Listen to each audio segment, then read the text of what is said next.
마태복음 바로 앞에 4장 23절 보시면 예수님의 사역을 이렇게 요약을 했죠. 천국 복음을 전파하셨다. 두루 다니시면서 천국 복음을 전파하셨는데 두 가지 방법. 첫 번째는 가르침의 방법으로 하셨다. 다른 하나는 이제 고치시는 치유 사역을 통해서 하셨죠. 그래서 하나님 나라가 왔다는 것은 이제 그 생명의 주관자 되시는 그 하나님. 그러니까 이 세상이 온통 사망으로 가득 차 있는데 그 사망을 극복하고 이제 생명의 역사가 진행되고 있다는 것을 보여주셔야 되는데 이 질병이라고 하는 것이 사망의 증상이죠. 그래서 8장과 9장에는 10개의 기적을 통해서 하나님 나라가 실제 왔다는 것을 확인하도록 그렇게 보여주셨습니다. 그래서 5장부터 7장의 산상수는 가르침을 통해서 하나님 나라를 소개하고 8장과 9장은 치유 사역을 통해서 하나님 나라의 도래를 이제 알려주시죠. 이것은 실제 이제 에스겔서 34장부터 37장까지 종말에 이제 다윗과 같은 목자가 올 것이다라고 하는 예언을 주시는데 그 목자가 오시면 하실 일이 뭐냐면 새 영을 너희 속에 두고 새 마음을 너희에게 주되 너희 육신에서 굳은 마음을 제거하고 완악한 마음이죠. 돌 같은 마음을 제거하고 이제 부드러운 마음, 살 같은 마음을 줄 것이며 내 영을 너희 속에 두어 하나님의 영 성령님을 너희 속에 두어서 너희로 내 율례를 하나님의 말씀을 행할 수 있는 사람, 내 규례를 지켜서 행할 수 있는 사람으로 만들겠다. 그래서 너와 나의 사이의 관계를 내가 너희 안에 거주하겠다. 그래서 너희는 내 백성이 되고 나는 너희 하나님이 되는 원래 언약에서 의도하셨던 그 관계를 이루겠다 그렇게 이야기하셨어요. 그래서 마태복음 5장부터 7장은 바로 그 말씀을 성취하는 겁니다. 의의 길을 따르는 양들에 대한 이야기죠. 이 산상수훈에 대해서는 이야기가 좀 많습니다. 하나님의 백성들이 누리는 질적인 생명 그것을 가리키는데 그걸 이제 복이라고 표현하죠. 원래 갈릴리 언덕은 이 산상수훈이 선포되었던 그 언덕은 혁명가들의 은신처였습니다. 그래서 그 혁명가들을 나중에 헤롯 왕이 이곳에서 색출하는데 그곳이 이 산상수훈을 예수님께서 선포하시는 바로 똑같은 그 지역, 축복산이라고 지금 부르죠. 산상수훈은 유대인들이 보기에는 또 다른 종류의 정치 집회였습니다. 맞습니다. 정치 집회죠. 이전에 이 사람들이 기대했던 왕이 아니고 혹은 지금 믿고 있는 왕이 아니고 하나님 나라의 새로운 왕이 오셔서 정치 집회를 하고 있는 겁니다. 그래서 너희들이 복종해야 되는 왕이 누구냐? 그 왕이 선포하는 하나님 나라의 가치관, 소위 그 나라의 작동 원리가 무엇이냐를 보여주는 것이 바로 이 산상수훈입니다. 그래서 이전에 살아왔던 방식대로 살아서는 안 되고 또 이스라엘 백성들이 기대했던 방식대로 기대해서는 안 되는 것. 그래서 그들이 듣기에는 굉장히 낯설고 또 충격적이고 급진적이기까지 한 그 삶의 방식을 소개하고 거기에 초대하는 것. 그것이 산상설교입니다. 이스라엘의 본래 소명은 우리 아브라함에게 주신 것대로 천하 만국이 하나님을 믿음으로 복을 받는 그런 나라 만드시는데 먼저 선민들을 통해서 그 하나님 믿는 것이 어떻게 복이 되는지를 보여주셨죠. 그래서 이스라엘 민족을 통해서 온 세상을 회복하시는 것. 그래서 아브라함의 가족이 되게 만드는 것이 이스라엘의 소명이에요. 그래서 빛과 소금의 사명 그렇게 이야기하죠. 예수님은 그 복을 선포하시면서 시작하는데 그 복을 보면 정말 엉뚱한 복이죠. 8가지 그 복이 사람들이 복이라고 생각하지 않았던 복입니다. 진정한 하나님 나라의 혁명이 일어날 때 혁명가들은 도리어 주목을 받지 못할 것이다 라고 하는 것을 보여주는 것이 이 팔복이에요. 굉장히 자극적이고 상식을 뒤엎는 도전을 하시죠. 그런데 주님은 이렇게 신앙을 따른다는 것이 얼마나 큰 위험을 감수하는 일인지를 이 산상설교에서 보여줘요. 사람들이 안 올라 그러죠. 그래서 마지막에 산상설교 제일 나중에 보이는 3가지 비유는 좁은 문으로 들어가라, 주여 주여 하는 자마다 다 믿는 것이 아니다, 모래 위에 쌓은 성은 다 무너진다 그러면서 사실 사람들이 가고 싶어하지 않는 길, 가면 정말 즐겁고 복된 길이지만 자기 소위 통치권을 내려놓지 않으려고 하기 때문에 안 가려고 할 것이다 그렇게 이야기해요. 12 제자를 부르시는 장면도 나오는데 마치 그 혁명을 위해서 특수부대를 창설하는 것 같은 그런 인상을 줍니다. 그러니까 산상설교는 산에서 행한 설교죠. 이 산이라고 하는 배경은 하나님께서 처음에 당신과 첫 언약을 맺으셨을 때 출애굽기 24장에 나오는 그 시내산 그것을 떠올리는 겁니다. 그래서 그 첫 언약을 완성하는 새 언약을 맺으시는 장면이죠. 동시에 이 산상설교는 이제 하나님 나라 설교인데 이 하나님 나라는 앞으로 올 나라가 아니고 지금 도착한 그런 의미에서 그것을 종말론적인 설교 이제 그렇게 부릅니다. 옛 시대가 가고 새로운 시대가 왔다. 하나님 나라가 열렸다.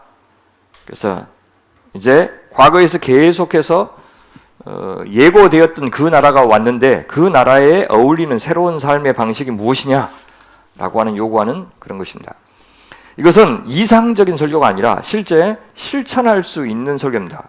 왜냐하면 여러분 28장 마지막에 제일 끝에 20절에 제자들을 파송하시면서 내가 너희에게 분부한 모든 것, 이 모든 것 안에 산상설교 들어있죠. 모든 것을 뭐라 그래요? 가르쳐 지키게 하라냐. 가르쳐 지키게 하라. 그렇게. 우리 혼자 힘으로 하면 도저히 할 수 없죠. 70번씩 7번을 어떻게 우리가 용서하겠습니까? 원수까지 사랑하는 거, 오른뺨을 치면 왼뺨을 내놓는 것이 아니라 뺨을 여러 번 더 쳐야 되는 거 우리가 속이 그것도 시원하지 않는 사람들인데 어떻게 하겠습니까? 그래서 우리 안에 내가 죽고 주님이 내 안에서 왕으로 계시는 그 일이 이루어질 때 가능하죠. 세상 끝날까지 너희와 함께 하겠다라고 하는 것은 이것이 우리에게 주어진 책임이기도 하지만 사실 주님이 하실 일이다 라고 하는 것을 보여주고 그래서 단 한 번에 되는 게 아니죠. 믿으면 곧장 되는 것도 아니고 되어가는 여정이다 라고 하는 것을 보여줘요. 자, 5장 1절 보시면 예수께서 무리를 보시고 산에 올라가 앉으셨어요. 근데 제자들이 나오죠. 무리가 나오고 제자들이 나오는데 무리를 보고 하신 말씀이 아니고 이 제자들을 두고 하신 말씀이에요. 무리도 들었을지는 모르겠지만 1차적인 이대로 살아야 된다고 요구하는 것은 제자들이에요. 다시 말해서 주님의 통치 아래로 들어온 사람만 살 수 있는 방식이지 주님에 대해서 아직 믿지 못한 사람들이 이 말을 들었을 때 그 누가 감히 그렇게 살 수 있겠느냐. 저렇게 살아도 진짜 복이 있다고 도저히 믿을 수 없는 그런 방식을 요구하시는 거죠. 그래서 둘은 구분해야 됩니다. 자, 전체 산상설교의 서론 부분이 3절부터 16절까지인데 먼저 팔복을 말씀하시고 나서 그 다음에 비유로 빛과 소금의 비유로 말씀하시는 데까지가 산상설교 전체의 서론입니다. 그러니까 팔복을 빛과 소금으로 다시 한번 설명하신 거죠. 다시 말해서 팔복은 복을 받는 조건이 아닙니다. 이 복은 이제 하나님 나라 백성으로 주님의 통치 아래 들어와 있는 사람이 그 주님의 말씀을 따라서 이렇게 한 걸음 한 걸음 살아갈 때 누리는 거예요. 그러다 보니까 이 세상의 질서와는 정반대죠. 철저한 이 세상의 가치관에 대해서 질서에 대해서 부정하고 전복시키는 것. 축복선언 자체가 가난과 고통과 억압의 상황에 대한 강력한 부정일 뿐만 아니고 도전이고 한 거예요. 가장 과격한 혁명보다 더 과격하게 세상의 가치관을 완벽하게 뒤엎는 것이 이 팔복입니다. 무슨 말이냐면 내 바깥의 환경을 바꾸려고 해서 그 환경의 덕으로 내가 편해지려고 하는 것이 세상의 혁명이라면 이 하나님 나라의 혁명은 내가 바뀌는 거예요. 내가 세상의 가치 판단의 기준을 완전히 바꿔서 세상은 행복하지 않다고 하는 것을 행복하다고 하는 저 방식대로 살면 저게 인간답다. 저게 진짜 기쁨이 저기에 있고 만족이 저기에 있고 나도 살고 다른 사람도 사는 길은 저것이다 라고 하는 주님의 말씀을 믿는 사람, 그 사람들에게만 복이 되는 것, 그것이 바로 이 팔복입니다. 그래서 이것은 단순히 가치관의 전환뿐만 아니라 근본적인 새로운 행동 방식을 요구하는 것이다 라고 이야기해요. 우리 팔복 전에 설교 때 잠깐 살폈는데요. 팔복의 시제를 보면 맨 앞에 나온 심령에 가난 자는 복이 있나니 천국이 그들의 것이며 할 때는 현재입니다. 그리고 2번째부터 7번째까지는 미래 시제예요. 다 뭐뭐 할 것이다. 근데 마지막 보세요. 의를 위하여 박해를 받는 자는 복이 있나니 또 천국이 그들의 것이며 이렇게 나오죠. 첫 번째와 마지막은 천국의 그들의 것이며 이렇게 복이 끝납니다. 이것도 현재입니다. 그리고 가운데 미래라고 하는 것은 뭐냐면 어떤 복은 미래고 어떤 복은 현재라는 뜻이 아니에요.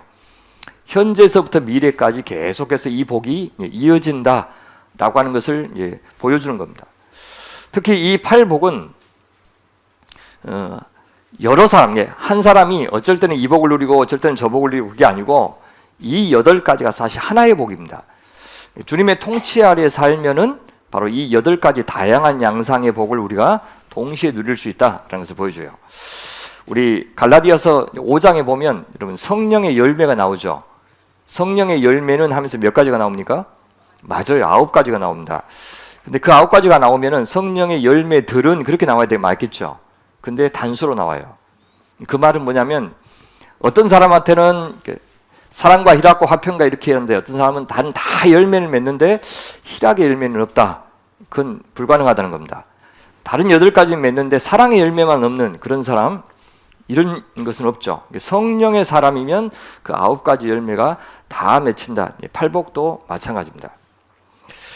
특히 이 팔복은 완성된, 그러니까 율법에 하나님의 성품을 반영하고 하나님 나라의 통치 원리가 반영된 그 소위 율법, 그 율법을 그 온전한 그 의미대로 지켰을 때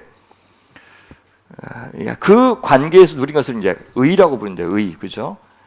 그래서 바리새인과 서기관들보다 더 나은 의라고 하는 것을 나중에 강조할 것인데 바로 그 의의 백성의 모습이 바로 이 팔복이다. 그렇게 볼 수가 있어요. 그래서 의의 기준으로 이것을 나누면 소위 그리스도의 의처럼 이제 그리스도인들도 의의 사람이 되면 이 팔복을 누린다라고 하는 것을 보여주는데 어떻게 하면 의로운 사람이 될 수 있느냐? 처음에 조건을 3가지로 이야기해요. 영적으로 가난한 것, 애통한 것, 온유한 것. 이 3가지입니다. 그 다음에 한 가운데 뭐가 나요? 의에 줄이고 목마른 자가 나와요. 자, 그러면 의로운 삶을 실천하면 어떤 모습으로 실천하느냐? 긍휼히 여기는 자, 마음이 청결하고 평화를 만들고 의를 위하여 박해를 받고 이런 모습들이 이제 의의 삶을 실천하는 사람이다. 이제 그렇게 말할 수가 있습니다. 자, 심령이 가난한 자는 복이 있나니, 복이 있나니라고 하는 것은 히브리어에 많이 나오는 아슈레. 그래서 여러분 시편 어떻게 합니까? 복 있는 자는 여호와의 율법을 즐거워하고 그 율법을 주야로 묵상하는 자로다, 그렇게 돼 있죠. 그래서 복이 있도다라고 하는 감탄사입니다. 아슈레. 그래서 똑같은 말이에요. 그래서 히브리어를 번역하면 복이 있다, 마카리오이 이렇게 바꿀 수 있습니다. 그래서 복이 있다는 말보다는 복되다 이렇게 번역하는 것이 낫겠죠. 자, 첫 번째 본 심령이 가난한 자는 마음이 가난한 자라는 뜻이 아니고 영적으로 그런 뜻입니다. 영적으로 가난한 자는 하나님 외에 다른 소유가 없는 자가 영적으로 가난한 자예요. 하나님으로 충만하고 하나님만이 절대적이고 다른 모든 소유들은, 내가 갖고 있는 소유들은 그 하나님의 입장에서 다 상대화되는 것을 영적으로 가난한 자, 그렇게 불러요. 하나님을 소유하고 있어서 실제로는 가난하지 않는 자죠. 누가복음 병행구에서는 그냥 가난한 자 그렇게 돼 있어요. 그래서 모든 가난한 자가 영까지 다 가난한 것은 아니지만 부자들에 대한 경고에서 볼 수 있듯이 물질적인 가난은 영적인 가난과 밀접한 관련이 있다는 것은 부인할 수가 없어요. 특히 실제로 이제 갈릴리 사람들은 심하게 착취를 당하고 있었죠. 당시 형편을 고려한다면 이 물질적인 가난과의 관련성을 절대 무시할 수가 없습니다. 실제 구약에서 가난한 자를 가리키는 히브리어 단어가 이제 아니하고 아나부가 있는데 힘이 없고 물질적으로 가난하고 쉽게 착취당하는 사람들, 그래서 하나님 앞에 호소할 수밖에 없는 사람들을 가리키는 표현이에요. 이것이 첫째 복의 배경인 것이 맞습니다. 그래서 요한이 진짜 내가 메시아를 기다려야 됩니까? 이 사람이 메시아입니까? 이렇게 질문했을 때 예수님이 이렇게 대답하시죠. 너희가 가서 듣고 보는 것을 요한에게 알리되 맹인이 보며 못 걷는 사람이 걸으며 나병 환자가 깨끗함을 받으며 못 듣는 자가 들으며 죽은 자가 살아나며 가난한 자에게 복음이 전파된다 할 때 영적으로라는 말을 집어넣지 않아요. 그래서 이 실제로 굉장히 이 세상에서 약한 자들 있죠. 그들이 더 하나님을 경외하고 또 하나님께 의존할 수 있는 조건이 된다. 이것이 이사야서 61장을 반영해요. 그것이 이제 주님이 누가복음에서 취임 설교로 했던 설교의 본문이 이사야서 61장이죠. 희년에 대한 이야기죠. 주 여호와의 영 성령이 내게 내리셨으니 여호와께서 내게 기름을 부으사 가난한 자에게 아름다운 소식 복음이죠. 전하게 하리 하심이라. 이렇게 이야기했었죠. 그래서 저는 영성과 이 소위 소유, 이 부분은 항상 그 반비례한다고 생각을 합니다.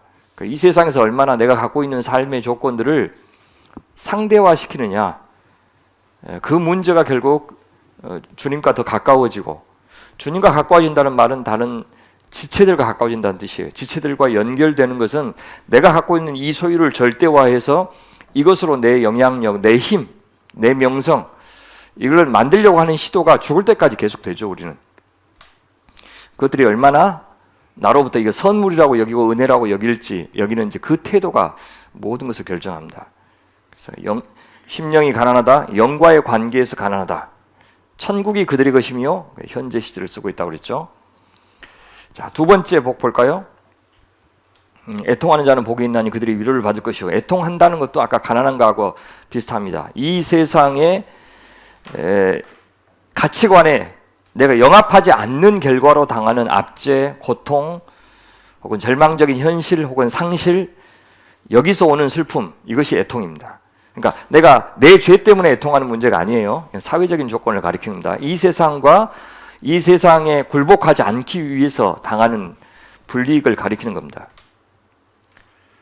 그래서 예수님의 제자들도 경건의 모양은 있지만 능력이 없는 그런 이 세상 본받지 않기 때문에 탈취당하고 압제당할 수밖에 없는 자들입니다. 그래서 예수님의 길을 따르다가 당하는 고통 이야기하죠. 그들은 이제 위로를 받을 것이다 그렇게 해요. 위로하다, 직역하면 가까이 부르다, 초청하다 그 말이에요. 특히 수동태인 것은 하나님이 그 위로를 주신다는 것을 의미하죠. 새 하늘과 새 땅의 안식 약속하고 이 땅에서부터 이미 하나님의 위로를 주실 것이다 말입니다. 5절 보시면 이제 셋째 복이 나오는데 온유한 자는 복이 있나니 그들이 땅을 기업으로 받을 것이다 그렇게 합니다. 이 온유한 자도 이 애통하는 자나 심령이 가난한 자하고 똑같아요. 세상 방식대로 살기를 거부하고 하나님의 법대로 살기를 아주 그런 열정이 가득한 사람. 그러니까 온유한 사람은 굉장히 성격이 부드러운 사람 그런 뜻이 아닙니다. 외유내강이에요. 세상에 대해서는 굉장히 단호합니다. 세상의 포악함, 세상의 괴율, 세상의 폭력 이런 것들을 거부하는 그런 사람이에요. 그래서 하나님의 방식대로 자신이 온전히 부려지기를 바라는 사람, 이 사람들이 온유한 사람이에요. 그러니까 세상이 이야기할 때는 절대 안 듣죠. 아주 강한 의지로 거부하지만 주님께서만 말씀하시면 굉장히 부드러운 태도로 그렇게 이제 반응하는 사람입니다. 그러니까 세상의 말을 안 들으니까 세상의 억압과 착취를 당하겠죠. 그러나 그런 사람들 하나님이 보상하실 겁니다. 힘이 있는다 할지라도 자기 중심적이지 않기 때문에 굉장히 그런 소유나 그런 권력에 대해서 자유하고 또 절제할 수 있는 사람입니다. 주님은 그런 사람들에게 이제 어떤 복을 주십니까? 땅을 기업으로 얻을 것이다 그렇게 얘기하죠. 이것은 이제 온유한 자는 땅을 차지하며 풍성한 화평으로 즐거워하리로다 했던 우리 시편을 인용하는 것이죠. 시편 37편을 인용하는 것입니다. 그래서 여호와를 소망하는 자들은 땅을 차지하리로다. 이 땅은 하나님 나라의 기업을 가리킵니다. 이 땅에서 부동산 많아질 것이라고 하는 그런 약속이 아닙니다. 실망하셨죠? 근데 주님께서 뭐라고 그러시냐면 제가 이제 모든 것을 버리고 주를 따랐습니다. 이렇게 베드로가 장담하니까 뭐냐면 세상에 새롭게 되어 인자가 자기 영광의 보좌에 앉을 때 나를 따른 너희도 12보좌에 앉아 이스라엘 12지파를 심판하리라. 그러니까 예수님의 그 통치권에 참여한다 그 말입니다. 주님은 하늘보좌 우편에 계시지만 이 땅에서는 성령을 보내시죠. 그래서 그리스도의 몸인 교회를 통해서 당신의 통치를 구현하시죠. 그것을 우리가 12보좌에 앉았다고 이야기하는 거죠. 그러니까 우리가 세상에 나가서 살아가는 어떤 모양으로 살아가든지 그것은 주님의 통치를 대신하는 왕 같은 제사장이라고 부르는 이유가 바로 그것이죠. 그래서 내 이름을 위하여 집이나 형제나 자매나 부모나 자식이나 전토를 벌인 자마다 여러 배를 받고 또 영생을 상속하리라. 이 말을 하면 여기 전토가 있죠. 부동산도 여러 배를 받는다고? 그렇게 생각할 수 있는데 그 앞에 보면 부모도 있는데 그럼 부모도 여러 배로 왔습니까? 그런 뜻이 아니겠죠. 그대로 받는 게 아니라 사실은 모든 형제들이 하나님의 것이 누구 것이 된다는 겁니까? 우리 것이 된다는 거예요.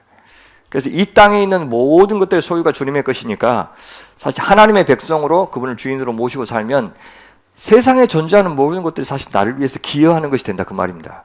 실제 내 소유가 돼서 내가 등기하고 그래야 내 것이 아니고 하나님이 필요한 모든 것들을 알아서 다 공급하실 것이다 라고 하는 말. 그러니까 제가 지금 우리 집사님들, 권사님들 얼마나 제 부모들이 여기 많습니까? 우리 부모님들이 많아서 우리 부모님처럼 저를 기도해 주고, 그럼 제 부모님이 굉장히 많은 부모님 갖고 형제, 자매, 이모, 삼촌, 조카들 겁나 많이 봤죠. 여러분 부동산은 다 제 겁니다. 제 것은 여러분 것인지 아닌지 잘 모르겠고, 그죠? 그러니까 서로가 서로에게 주고받는 그런 관계 된다는 뜻입니다. 네 번째 복, 의에 줄이고 목마른 자.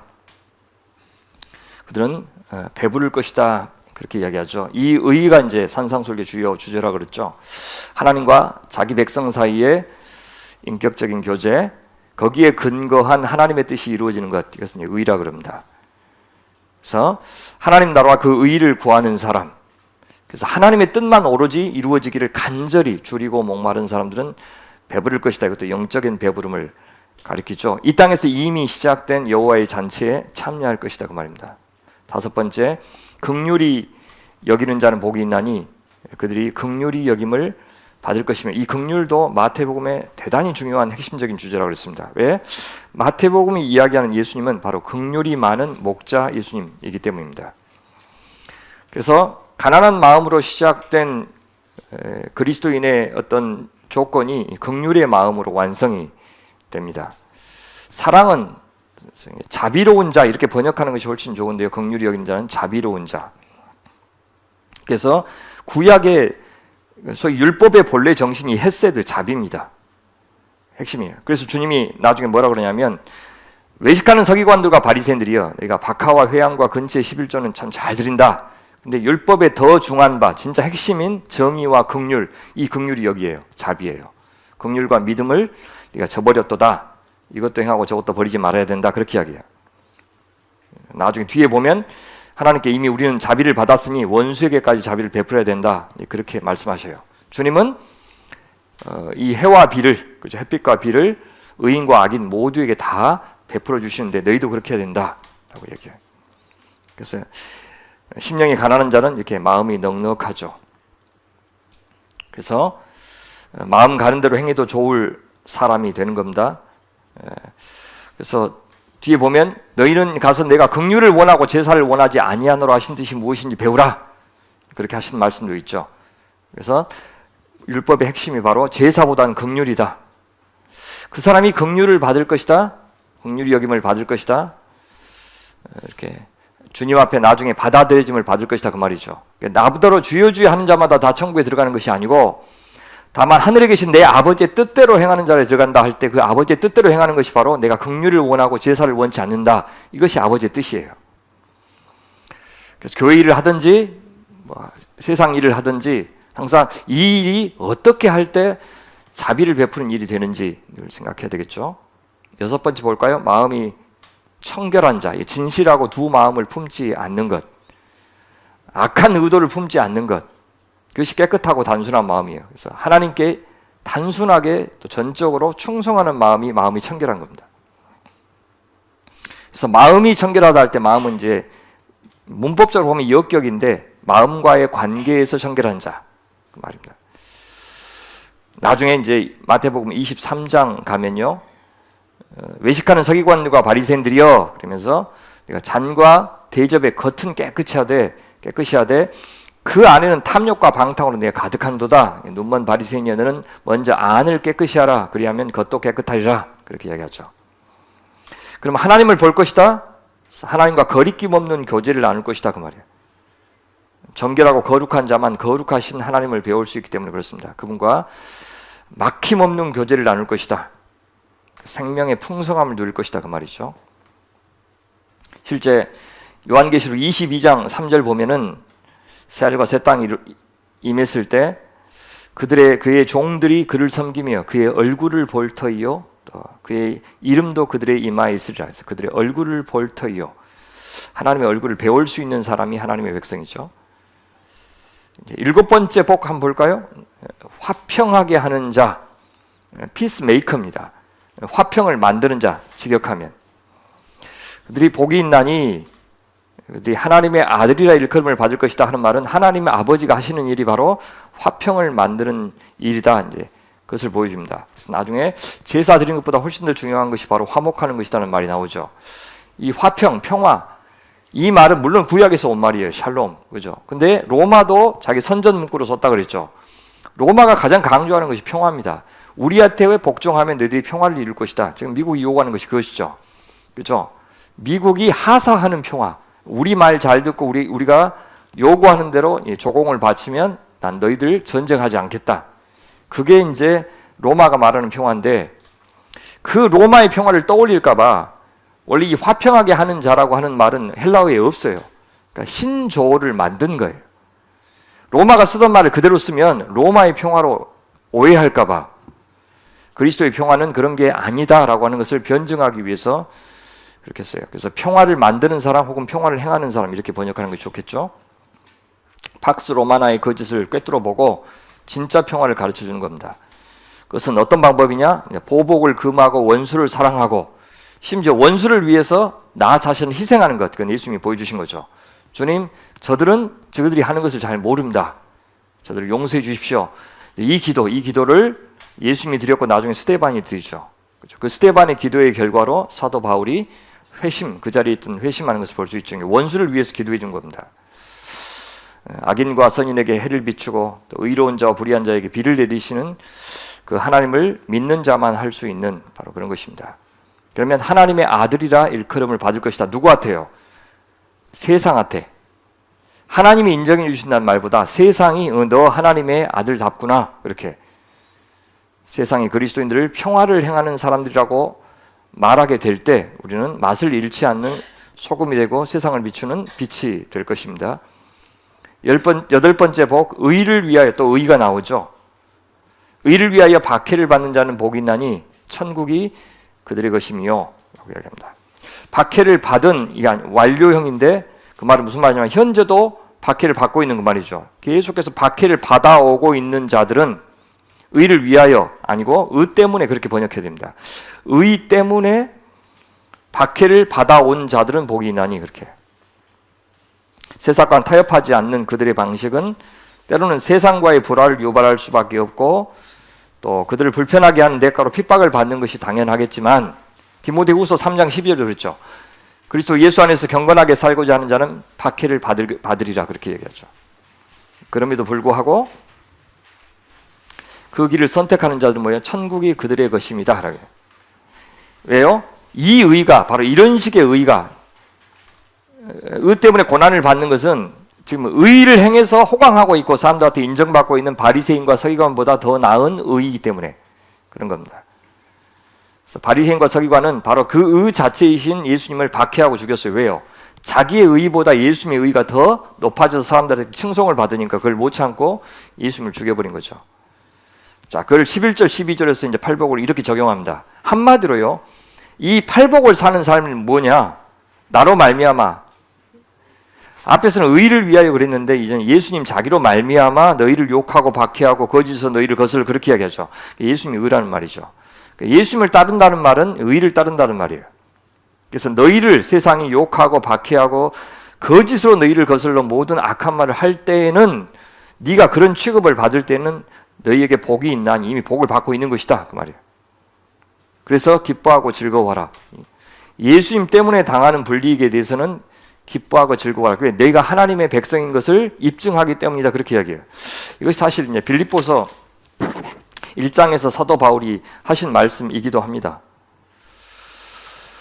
우리가 고난 받는 것이 오히려 이제 구원의 증거다라고 사도 바울은 1장에서 이야기하죠. 하늘에서 너희의 상이 크다 할 때 그 상이라고 하는 것은 구원을 가리킵니다. 그러니까 하나님의 백성이 누리는 복을 다른 말로 상이라고 표현하는 거예요. 상이 없는 자는 하나님의 백성이 아니죠. 바깥 어두운 데 쫓겨나 슬피 울며 이를 갈미 있으리라. 그래서 복이 없는 자, 상이 없는 자는 하나님의 백성 자체가 아닙니다. 그러면서 그렇게 사는 삶이 과거 너희 전에 있던 선지자들이 당하는 박해에 네가 동참하는 것이다 라고 이야기를 해요. 여기 너희 상이 크다 할 때 그 상이라는 말은 산상설교에 5번이나 나옵니다. 이 상은 잘했다고 주는 칭찬이나 그것이 아니고 이 세상에서 포기해서 누리지 못한 것에 대한 보상의 성격이 강합니다. 로마서 8장에서 현재의 고난은 장차 우리에게 나타날 영광과 비교할 수 없다 할 때 그 영광이 사실은 상이에요. 자, 그렇게 살아야 하는 이유가 무엇이냐? 우리가 도대체 어떤 존재이기 때문에 우리는 그 팔복처럼 살아야 되느냐? 그것은 우리는 빛이고 소금이기 때문이다라고 이야기해요. 13절 보시면 너희는 세상의 소금이니 소금이 되어야 한다라고 말하지 않고 소금이다. 너희 정체성이 소금이다.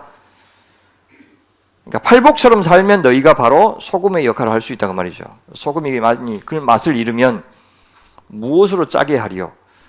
그냥 아무 쓸데없어 다만 밖에 버리죠. 사람에게 밟힐 뿐이라. 그러니까 팔복을 누리지 못하면 하늘에 상이 없고 하나님의 백성이 아니다라는 말을 이렇게 표현하는 겁니다. 그래서 팔복이라고 하는 것은 굉장히 사적이고 개인적이고 하나님과의 관계에서만 통하는 것이 아니고 세상과의 관계에서 우리가 어떤 사람인지로 우리가 팔복의 사람인지 아닌지가 결정되는 겁니다.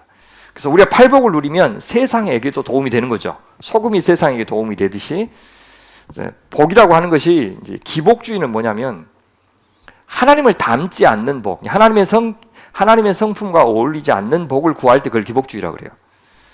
그러니까 이 기도를 내가 들어줬을 때 나는 잘 될 수 있죠. 우리 자식들은 잘 될 수 있고. 근데 다른 사람은 같이 잘 되지 못하면, 그러니까 소위 제로섬 게임 있죠.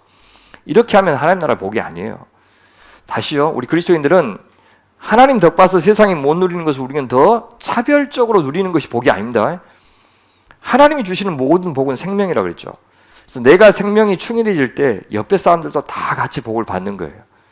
그것이 소위 하나님 나라의 복입니다. 그런 복을 주게 되죠. 그것이 소금입니다. 빛도 마찬가지죠. 빛 자체가 좋은 것이 아니라 너는 세상의 빛이다. 빛을 비춰라 그렇게 얘기하지 않고 너는 빛이다. 그러니까 팔복처럼 그렇게 살면 너는 온 세상의 어둠을 비추는 빛이 될 것이다 라고 이야기하죠. 그 팔복의 삶을 다시 뭐라고 이야기하냐면 16절 보시면 이같이 너희 빛이 사람 앞에 비치게 하여 그들로 너희 착한 행실을 보고 하늘에 계신 너희 아버지께 영광을 돌리게 하라. 그렇게 이야기하죠. 사람 앞에 비치게 하여. 그래서 존재 자체에 충실하면 당연히 비치게 되겠죠. 나중에 그것을 뒤에서는 열매라고 이야기해요. 너희가 좋은 나무면 좋은 열매 맺는 것은 당연하다 그렇게 이야기하죠. 그래서 네가 착한 행실, 겉으로 나타나는 열매를 가리키죠. 그러면 하늘에 계신 너희 아버지께 영광을 돌리게 하라. 하나님의 무너진 영광, 이것들이 회복되게 하는 것, 이것이 이스라엘의 사명이에요. 온 세상 앞에 우리 하나님이 생명의 근원이시고 창조주이시고 우리에게 복 주시는 분임을 이스라엘은 드러내야 돼요. 그런데 이스라엘이 그 하나님의 영광을 가려버렸죠. 그 하나님의 명예, 그 하나님의 이름을 다시 드높이는 것이 소위 이스라엘의 사명이에요. 그래서 선교적 사명 그렇게 부르죠.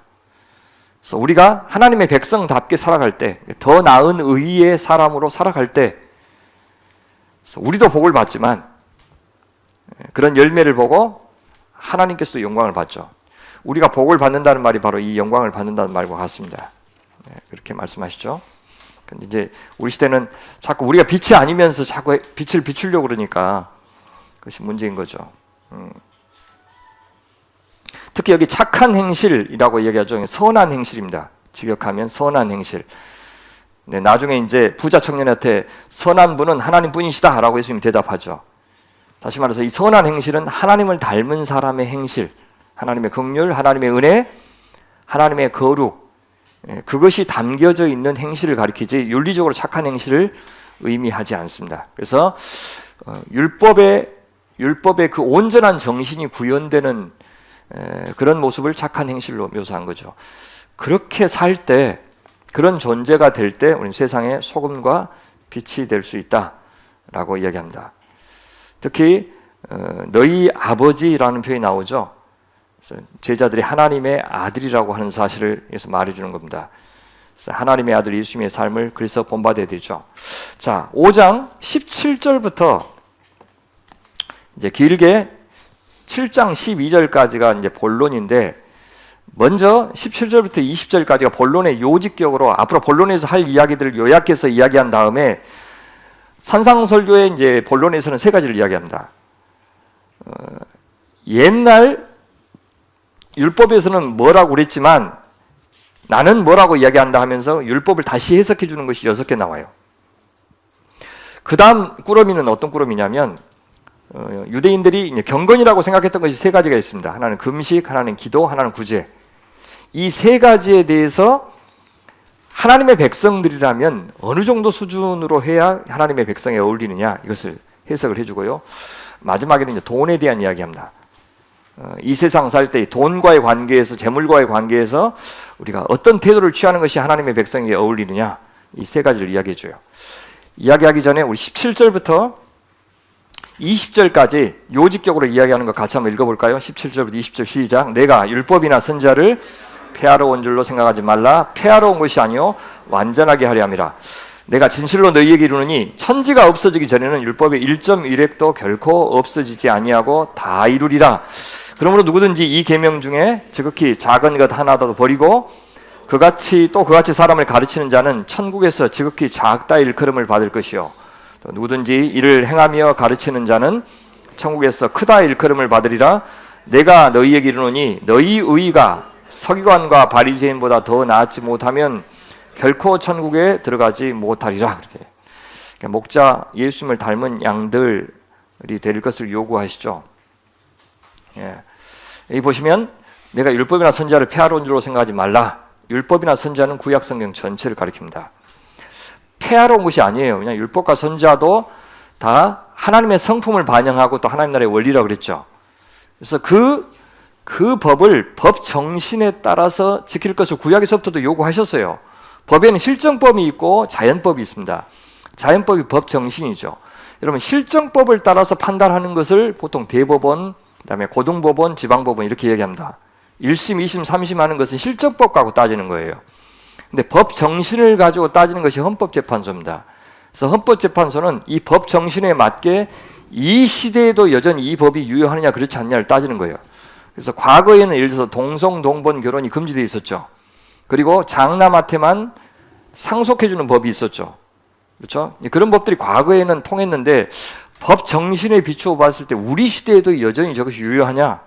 여성들의 지위가 많이 향상되었고 동성, 동본이라는 것이 그렇게 중요하지 않게 된 이 시대에는 더 이상 이 법이 실정법으로서 유효하다고 볼 수 없다고 해서 그건 대법원이 판단하는 게 아니라 헌법재판소가 판단하는 겁니다.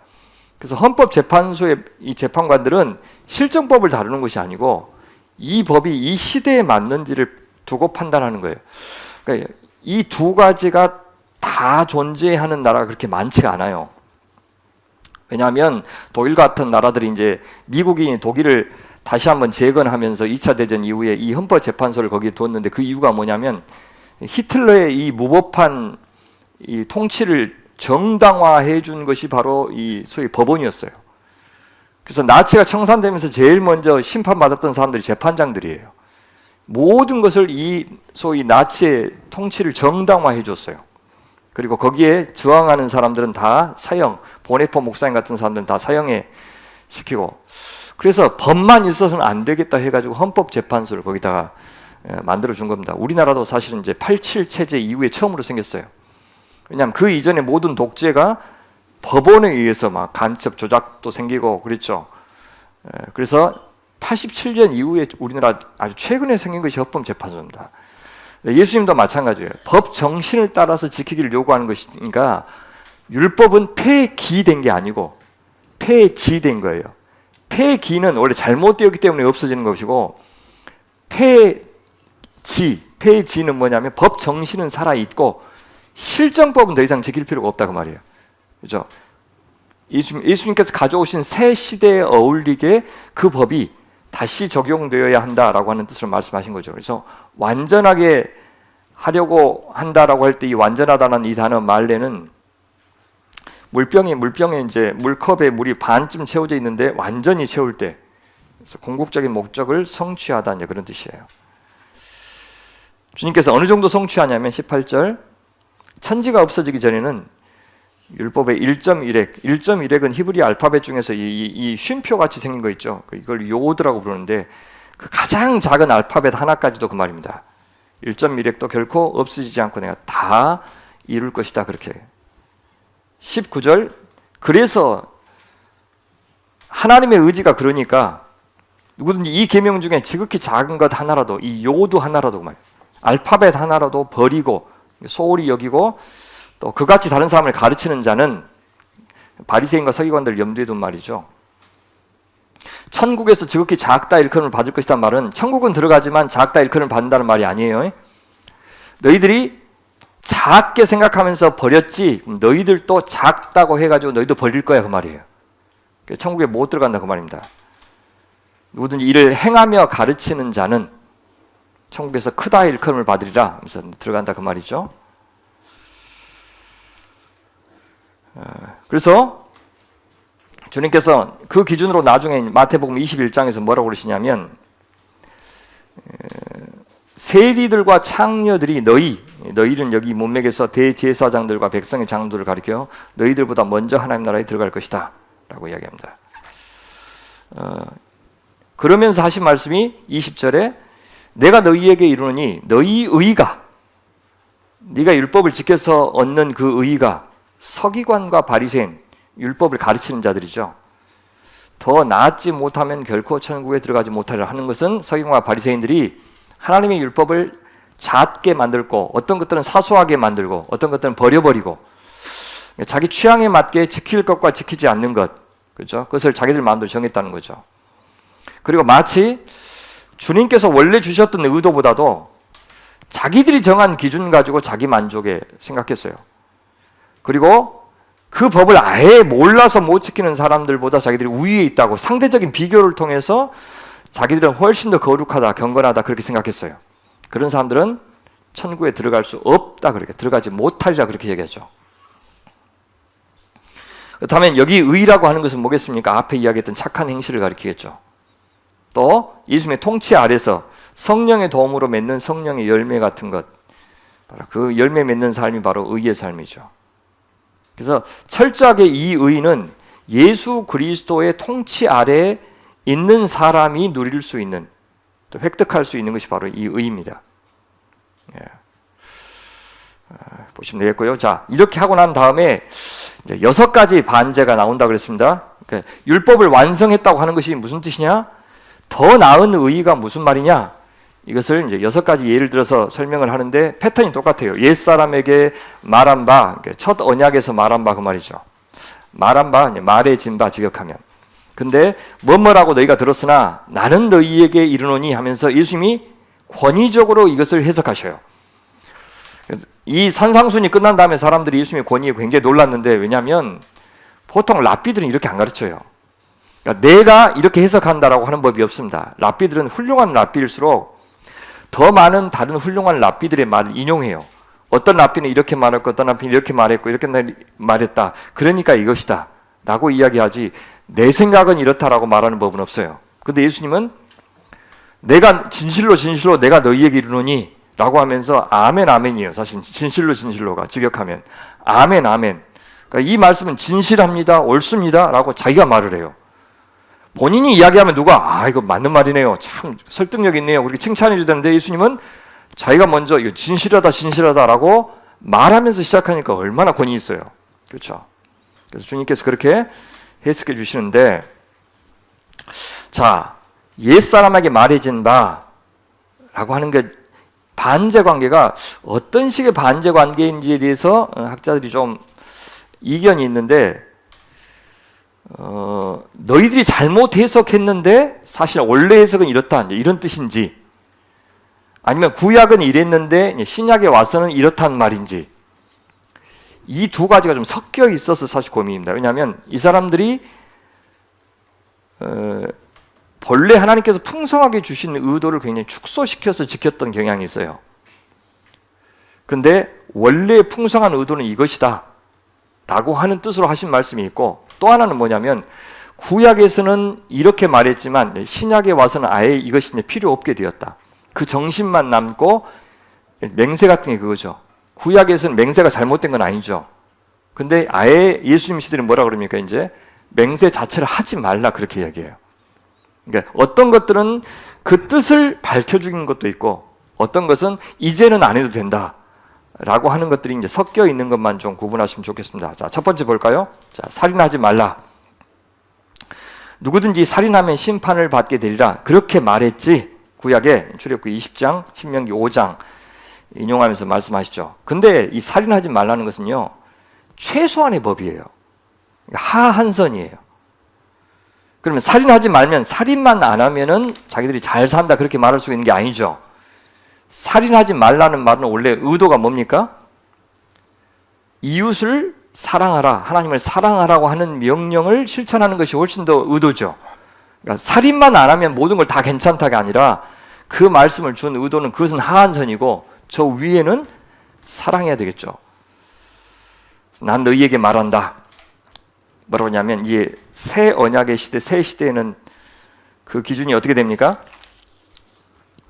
형제에게 노하는 자마다 심판을 받게 되고 형제에 대하여 라가라는 자는 공회에 잡혀가게 되고 미련한 놈이라 하는 자는 지옥불에 들어가게 되리라. 우리 큰일 났습니다. 이제 분노하면 심판받고 라가, 텅 빈 놈, 이 골빈 놈, 그 욕 많이 했거든요.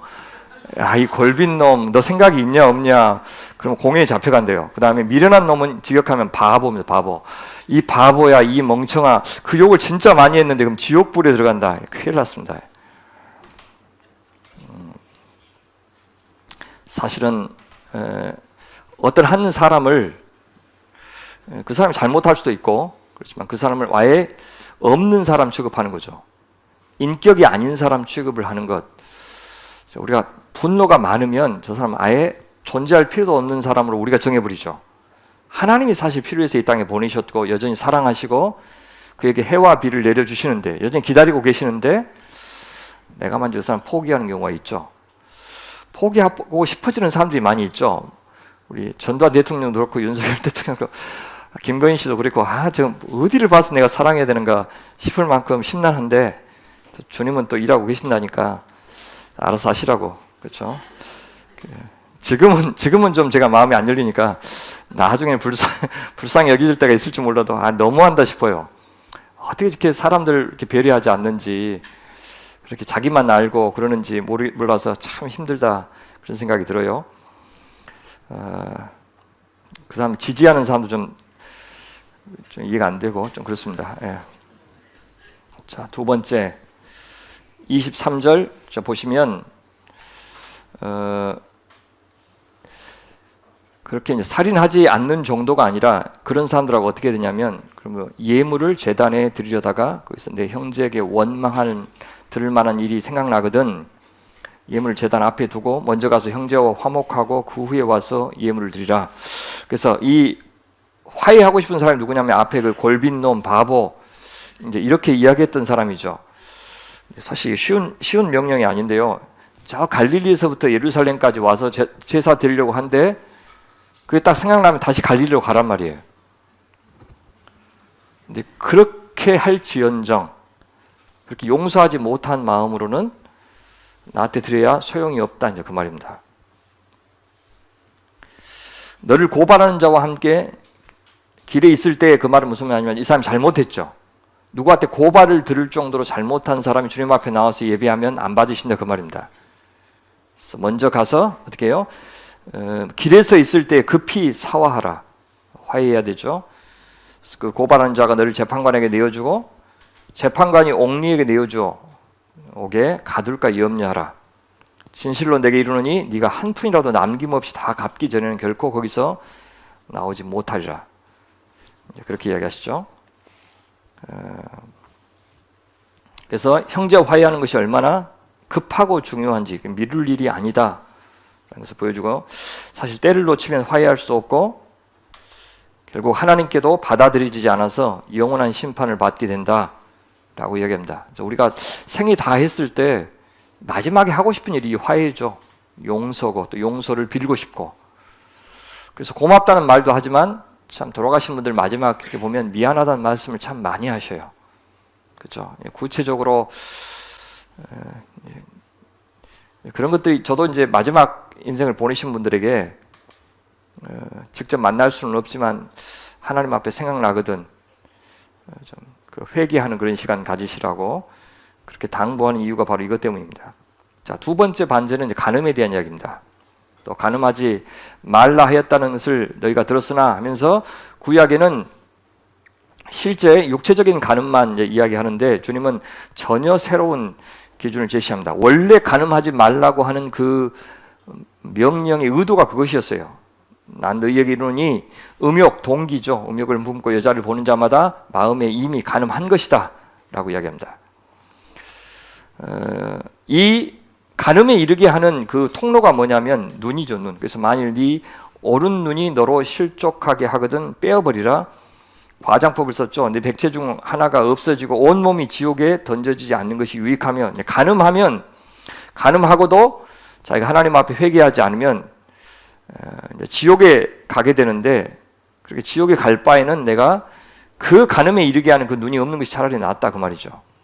또 만일 네 오른손이 너로 실족하게 하거든, 신앙을 잃어버리게 만들거든 찍어내버리라. 네 백체 중 하나가 없어지고 온 몸이 지옥에 던지지 않는 것이 유익하다라고 이야기합니다.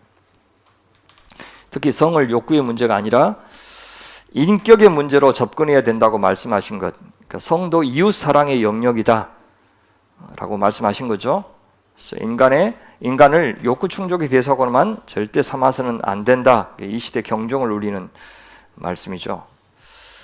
이렇게 과장법을 사용할 정도로 철저하게 소위 몸과 마음을 잘 지키는 것을 강조하는 겁니다. 세 번째, 이제 이혼과 재혼 문제 말씀합니다.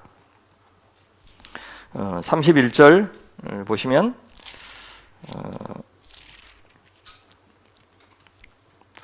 또 일렀으되 누구든지 아내를 버리려거든 이혼 증서를 줄 것이라 하였으나 나는 너희에게 이르노니 누구든지 음행한 이유 없이 아내를 버리면 이는 그로 간음하게 하며 또 누구든지 버림받은 여자에게 장가드는 자도 간음함이니라. 그렇게 이야기해요. 아내를 버리거든 이혼 증서를 써주라. 이게 신명기 24장 1절에 나온 말이에요. 근데 더 나아가서 신명기 24장 보면은 재혼까지도 허용하고 있는데 주님은 좀 생각이 다릅니다. 나중에 한 번 더 이 이혼과 재혼 문제에 대해서 언급하시는데요. 예수님 시대 유대교에는 두 가지 학파가 있었어요. 샴마이 학파하고 힐렐 학파가 있었습니다. 샴마이 학파에서는 부정한 짓을 성적인 범죄로 제한했지만, 그러니까 성적인 범죄를 저지르면 이혼할 수 있다, 그렇게 이야기했지만, 힐렐 학파에서는요, 여자가 남편의 심기를 불편하게 하기만 해도 그것은 이혼 사유가 되었습니다. 그래서 만일 그대가 아내를 미워하면 그녀를 내보내라, 이런 표현이 탈금에 나와요. 여러분 참 좋은 시대에 살고 있는 것이죠, 그렇죠? 그때는 그러니까 뭐냐면 그 음식을 태우는 것도, 음식을 태우기만 해도 그 이혼 사유에 해당되었습니다. 근데 예수님은 힐렐 학파보다도 간음한 사람만 이혼할 수 있다, 간음의 경우에만 이혼할 수 있다라고 하는 것은 당시 유대사에서 굉장히 엄격한 법이었어요. 함부로 이혼하지 못하게 만드는. 그런데 예수님은 이보다 훨씬 더 엄격하게 이야기하셔요. 재혼도 마찬가지예요. 그 마태복음 19장에 가면 나중에 조금 자세히 이야기할 건데요. 그것은 이제 성경 창세기에 이제 둘이 아니요 한 몸이니 그러므로 하나님이 짝져 주신 것을 사람이 나누지 못할지니라 하면서 아예 원천적으로 이혼 자체는 금하고 계신 것처럼 보여요. 근데 음행한 이유 없이, 음행이라고 볼 수도 있지만 근친상간일 가능성도 커요. 이것이 하나님 나라의 수준입니다. 이혼은 신명기에서 허락을 하고 있지만 이것은 완악한 세대를 위한 최소한의 조치. 사실은 이혼 자체를 허락하는 것이 목적이 아니고 함부로 이혼 당하고 있는 여성들을 보호하기 위한 조치로 주셨다라고 이야기하시죠. 네 번째 반전은 맹세 문제입니다. 이 맹세는 아예 없어지라고 이제 이야기하죠. 아까 그 이제 이혼도 마찬가지고 이 맹세도 마찬가지고 구약에는 그랬지만 지금 더 이상은 안 된다, 필요가 없다라고 이야기합니다. 원래 맹세는 이제 우상을 버리고 내가 하나님께 속해 있다는 것을 표시하는 좋은 의도죠. 근데 맹세하지 말고 아예 맹세가 필요 없는 사람이 되라고 말씀을 하셔요. 옛사람에게 말한 바 헛맹세하지 말고 또 맹세한 것을 주께 지키라 하였다는 것을 너희가 들었으나 난 너희에게 이르노니 도무지 맹세하지 말지니 하늘로도 하지 말라 이는 하나님의 보좌이며 땅으로도 하지 말라 이는 하나님의 발등상이며 예루살렘으로도 하지 말라 이는 큰 임금의 성이며 내 머리로도 하지 말라 이는 네가 한 터럭도 희고 검게 할 수 없음이라. 37절 그러면 어떻게 됩니까? 너희 말은 옳다 옳다 아니라 아니라 하라. 이 말은 무슨 말이냐면 네가 옳다 한 것을 옳은 것이 되게 하고 그 말이에요. 네가 아니라 한 것은 아닌 것이 되게 하라 그 말이에요. 직역하면 이에서 지나는 것은 이렇게 되지 않는 것은 악으로부터 난다라고 이야기합니다. 그래서 진실한 사람이 되면 아예 맹세 자체가 필요 없게 된다. 새 언약의 사람들은 내가 손에 장을 지지겠다 이런 말을 굳이 할 필요가 없다는 거죠. 내가 솔직히 말하면 막 그렇게 이야기하죠. 우리 솔직히 평상시에 말하지 않는 사람들이 내가 진짜 솔직히 말해. 야 진짜 이거 농담 아니다. 그죠? 우리 안철수 씨 지금 어떻게 해야 돼요 그러면? 전에 뭐 한다 그러셨잖아요. 그죠? 아니 지금 막 대통령 나가기 전에 그거부터 좀 해결. 이정현 씨도 지금 이번에 나오셨던데 그분도 손에 장을 지지겠다고 아직 장 안 지었죠. 일단 그것부터 좀 하고 하셨으면 좋겠습니다. 그렇게 말할 필요가 없이 그죠? 내가 그냥 내가 아니라고 하면 아닌 것이 되게 하고 옳다 하면 옳은 것이 되게 하면 되지 않겠느냐 그렇게 말하네요. 야고보서도 이제 야고보가 예수님의 동생이잖아요. 신약의 책 중에서 복음서를 제외하고 예수님의 말씀이 가장 많이 직접 인용된 곳이 야고보서입니다. 그러니까 형님의 말을 가장 많이 그대로 담고 있는데요. 여기도 맹세 이야기가 나오죠. 맹세하지 말지니라고 이야기해요. 하늘로나 땅으로나 아무 다른 곳에도 맹세하지 말고 오직 너희가 그렇다고 생각하는 것은 그렇다고 하고 아니라고 생각하는 것은 아니라 하여 정죄 받음을 면하라. 예수님의 말씀을 그대로 인용하고 있습니다. 다섯 번째 볼까요? 이제 보복의 문제죠. 눈은 눈으로 또 이는 이로 갚으라. 동태복수법. 받은 대로만 보복하라 그 말이죠. 이것은 이제 무절제한 개인적인 보복을 금지시키는 그런 이야기죠. 상대방의 생명도 귀하게 여기라. 특히 주인이 노예한테 그렇게 하라는 뜻입니다. 대다수가 노예인 사회를 배경으로 하고 있어요. 이게 굉장히 파격적이죠. 주인은 노예가 잘못하면 몇 배로 이렇게 혹독하게 처벌을 하는데 그렇게 해서는 안 된다고 이야기하는 것이죠. 보복 자체를 포기하는 것이 더 큰 의라고 예수님은 이 눈은 눈으로 이는 이로 그것만도 엄청난 은혜인데 주변에 보면 그것도 하지 말라고 이야기하죠. 보복 자체를 아예 포기하고 그 상대방에 대해서 용서하고 사랑하라. 그렇게 아주 파격적인 말씀을 하셔요. 또 내 이웃을 이렇게 악한 자를 대적하지 말라. 누구든지 네 오른뺨을 치거든 왼뺨도 돌려대며 그렇게 하겠죠. 세 가지 예를 드는데 첫 번째 오른뺨을 치거든 왼뺨도 돌려대라. 오른뺨이 이쪽이죠. 오른뺨을 치려면 상대방이 어떻게 쳐야 되겠다고요? 손 등으로 쳐야 돼요. 자, 앞에 옆에서 한번 쳐보시면 됩니다. 마주 보면서. 자, 오른뺨을 치려면 어떻게 돼요? 그죠? 손 등으로 쳐야 오른쪽 맞겠죠, 상대방. 이거는 2배로 배상을 해야 돼요. 원래는. 그런데 왼뺨을 돌려대라 그렇게 이야기하죠. 왼뺨을 돌려대는 것은 또 다른 형태의 저항이나 맞섬을 의미하지 않고 이것은 의로 인한 고난을 묵묵히 또 적극적으로 내 몫으로 수용하는 태도를 이야기합니다. 그러니까 실제로 오른뺨을 치면 어떻게 되겠어요? 용서하지 마십시오. 그 말이 아니고 이건 비유예요. 그러니까 수치와 모욕을 주는데 무엇 때문에? 내가 의로운 삶을 사는 것 때문에 그 말이에요. 이게 공연히 지나가던 어떤 사람이 나한테 오른뺨을 이렇게 치면 그냥 웃지 말고 웃으면서 이쪽도 때려주세요 이렇게 하지 말고 그런 상황이 아니란 뜻이에요. 이거는 일종의 비유예요. 비유.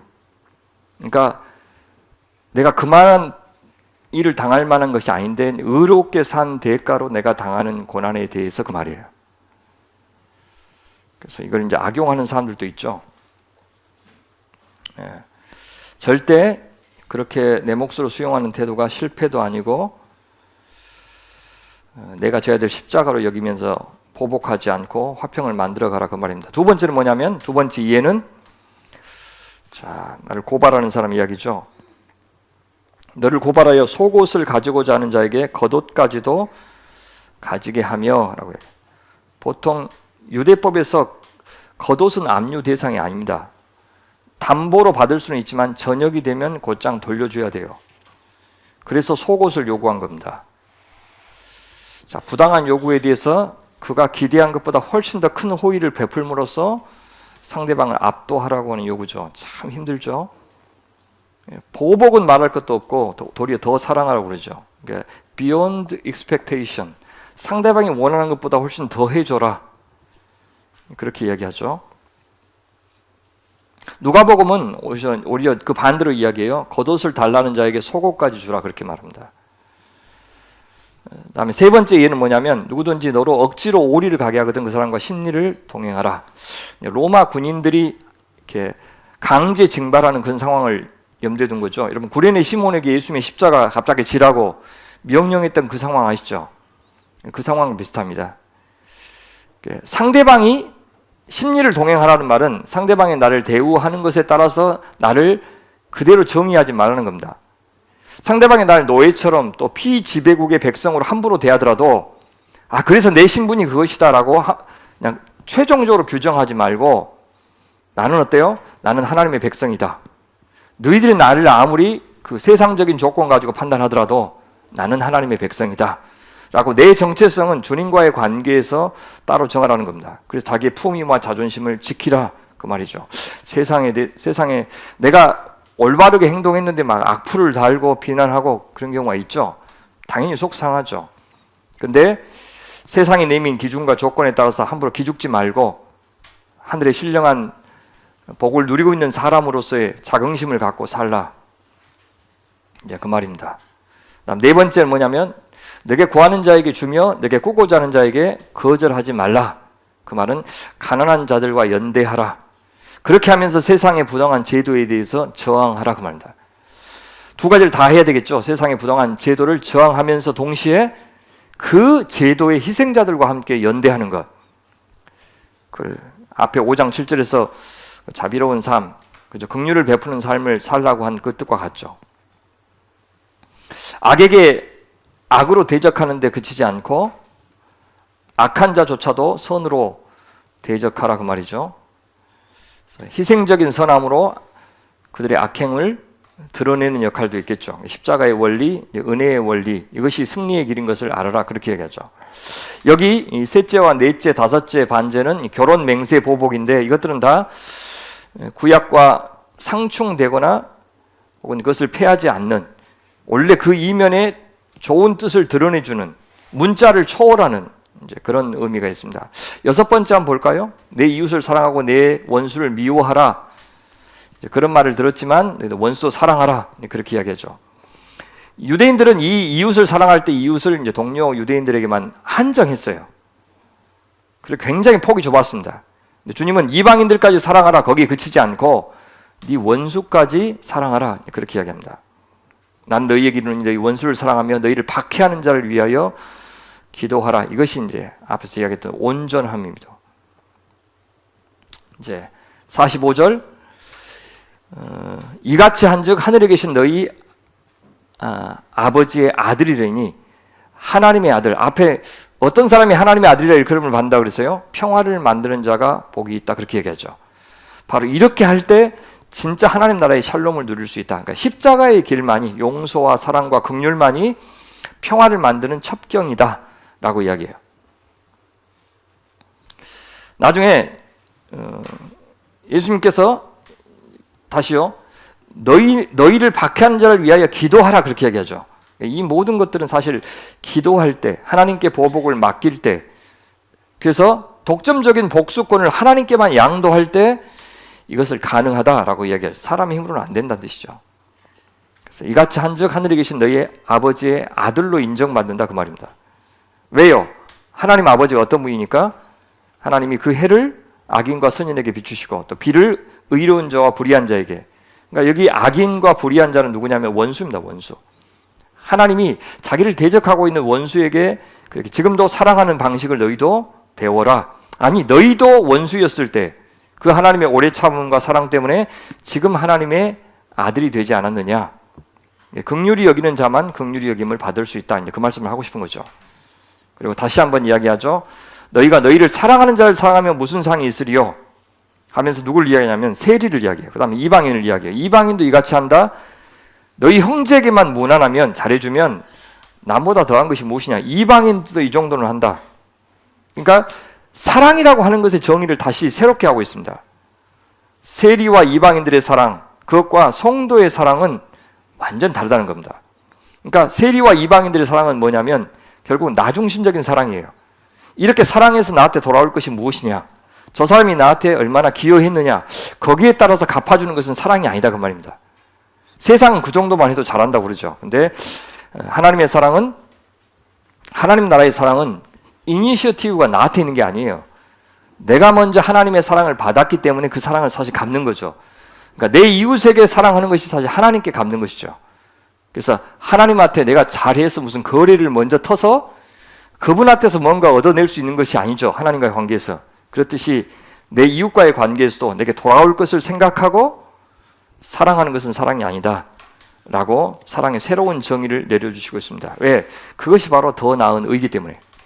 바리새인과 서기관들이 자기가 의롭다고 했지만 그 의라고 하는 것은 사실 세리와 이방인들 수준의 그런 의, 그런 사랑밖에 되지 않는다라는 것을 말해주는 겁니다.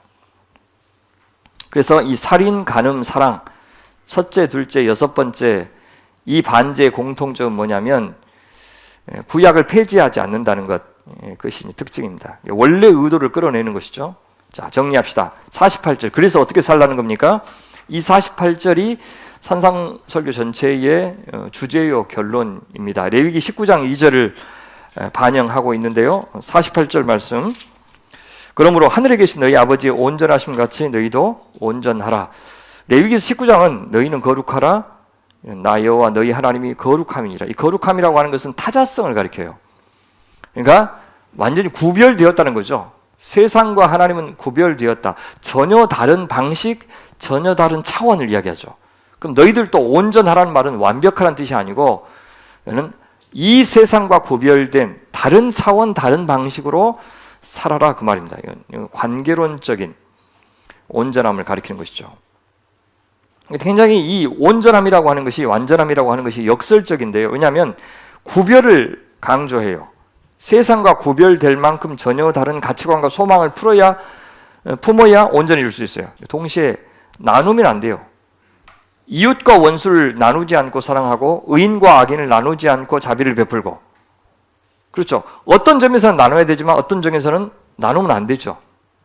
이 두 가지를 굉장히 잘 조율하는 것이 그리스도인의 삶이에요. 기독교는 다름과 차이를 인정하는 톨레랑스, 관용이 필요하지만 그것은 진리를 포기하고 상대성을 수용하는 그런 관용과는 다릅니다.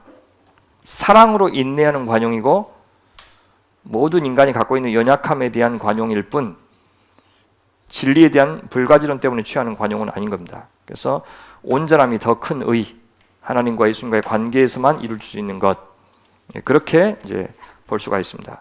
자, 그렇게 이야기하고 나서 6장 1절부터 18절까지는 이제 유대인들이 생각하는 세 가지 경건의 표지, 구제, 기도, 금식에 대해서 유대인들의 수준을 훨씬 뛰어넘는 소위 새 시대 하나님 나라 백성들은 어느 정도 수준으로 구제해야 되고 기도해야 하고 금식해야 되냐, 이걸 말씀하셔요. 요직격으로 6장 1절에서 이렇게 시작합니다. 자, 사람한테 보이려고, 이게 굉장히 중요합니다. 유대인들과 하나님 나라 백성들의 차이가 뭐냐? 하나님한테 보이려고 하는 거냐, 아니면 사람한테 보이려고 하느냐? 하나님과의 관계에서 경건은 결정된다라고 하는 것이 결정적인 차이입니다. 사람에게 보이려고 그들 앞에서 너희 의를 행하지 않도록 주의하라. 그때는 의가 아니기 때문에 그래요. 왜냐하면 사람한테 보이려고 하는 의는 진실한 의가 아니에요.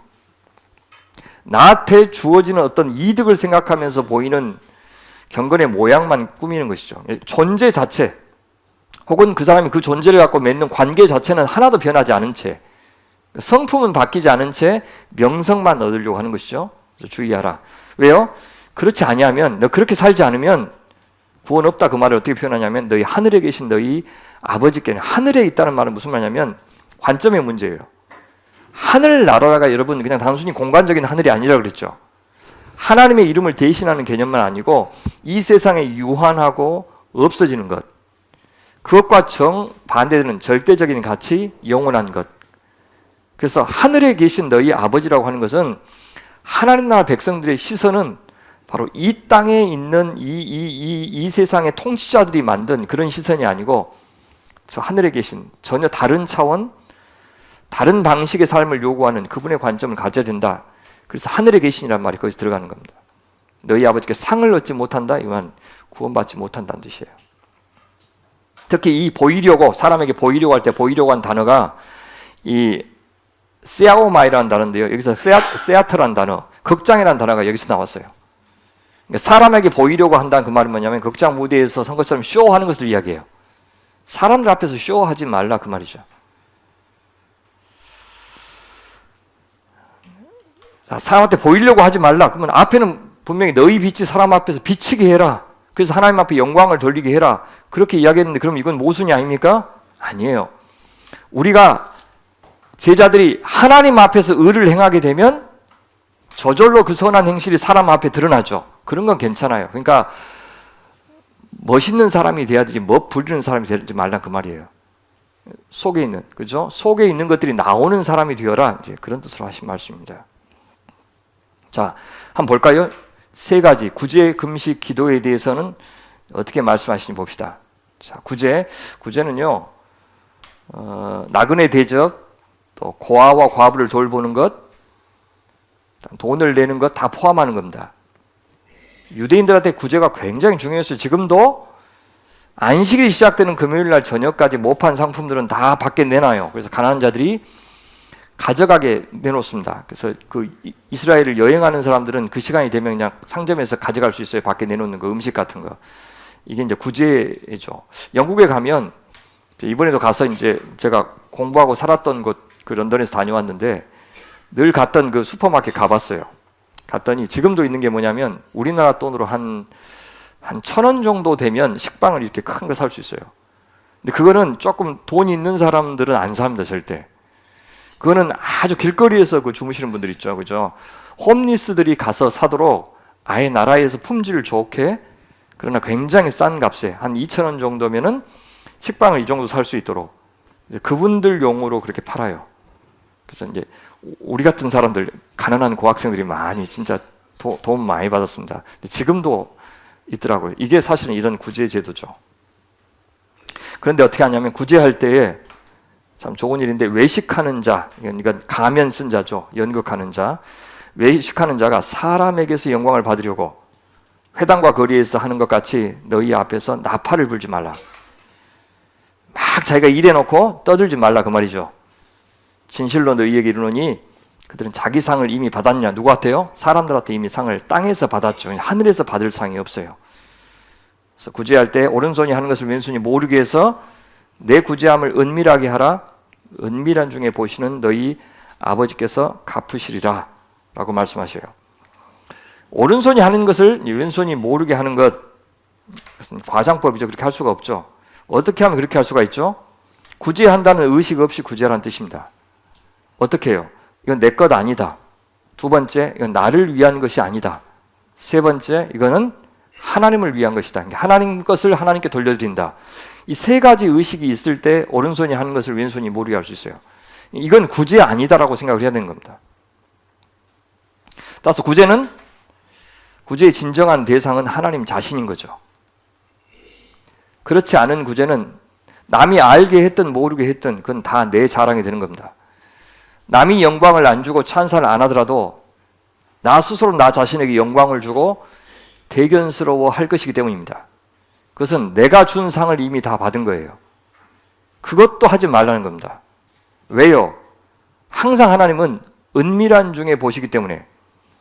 무슨 말이냐? 공개적으로 하는 구제에는 눈을 감으신다 그 말입니다. 이미 상을 받은 자에게 주실 상이 없다 그 말입니다. 그래서 구제한 자의 마음의 의도를 따라서 판단하신다. 마음의 의도가 중요하다. 이것이 은밀한 중에 보신다는 말의 뜻이에요. 갚으실 것이다. 상을 받기 위해서 구제하는 것이 아니라 처음부터 당연한 것을 했으니 죽게 받을 것이 없다고 생각하는 자에게 주시는 상. 그것은 뭡니까? 관계의 상이에요. 존재의 상이고. 그러니까 어떤 마음을 주실까요? 오메 오진 막 그러죠. 속에 혼자 좋아서 막 어쩔 줄 모르는 그런 마음이 상입니다. 두 번째, 기도에 대한 것 말씀하시는데 좀 길게 말씀하시죠. 5절부터 15절까지. 이번에도 역시 외식하는 자라고 이야기하죠. 기도할 때 외식하는 자는 누구냐면 기도도 연극같이 하는 거죠. 하나님한테 하는 것이 아니고 사람한테 하는 거죠. 사람한테 보이려고 사람들이 많이 다니는 회당과 큰 거리 여기에 언제요? 그들은 하루에 3번 기도해요. 해 뜰 무렵에, 오후 3시에, 해질 무렵에. 오후 3시에 가장 사람이 많이 붐빕니다. 그래서 그 시간에 사람들이 많이 다니는 회당과 큰 거리 여기에 서서 기도하기를 좋아하느니라. 저 사람 또 기도하네. 기도 참 열심히 하시는구나. 그 말 듣고 싶은 거죠. 내가 진실로 너희에게 이르노니 그들도 자기 상을 이미 받았죠. 그럼 기도할 때 어떻게 하는 것이 좋냐면 네 골방에 들어가 문을 닫고, 이 골방은 우리 같은 다락방을 가리키는 것이 아니고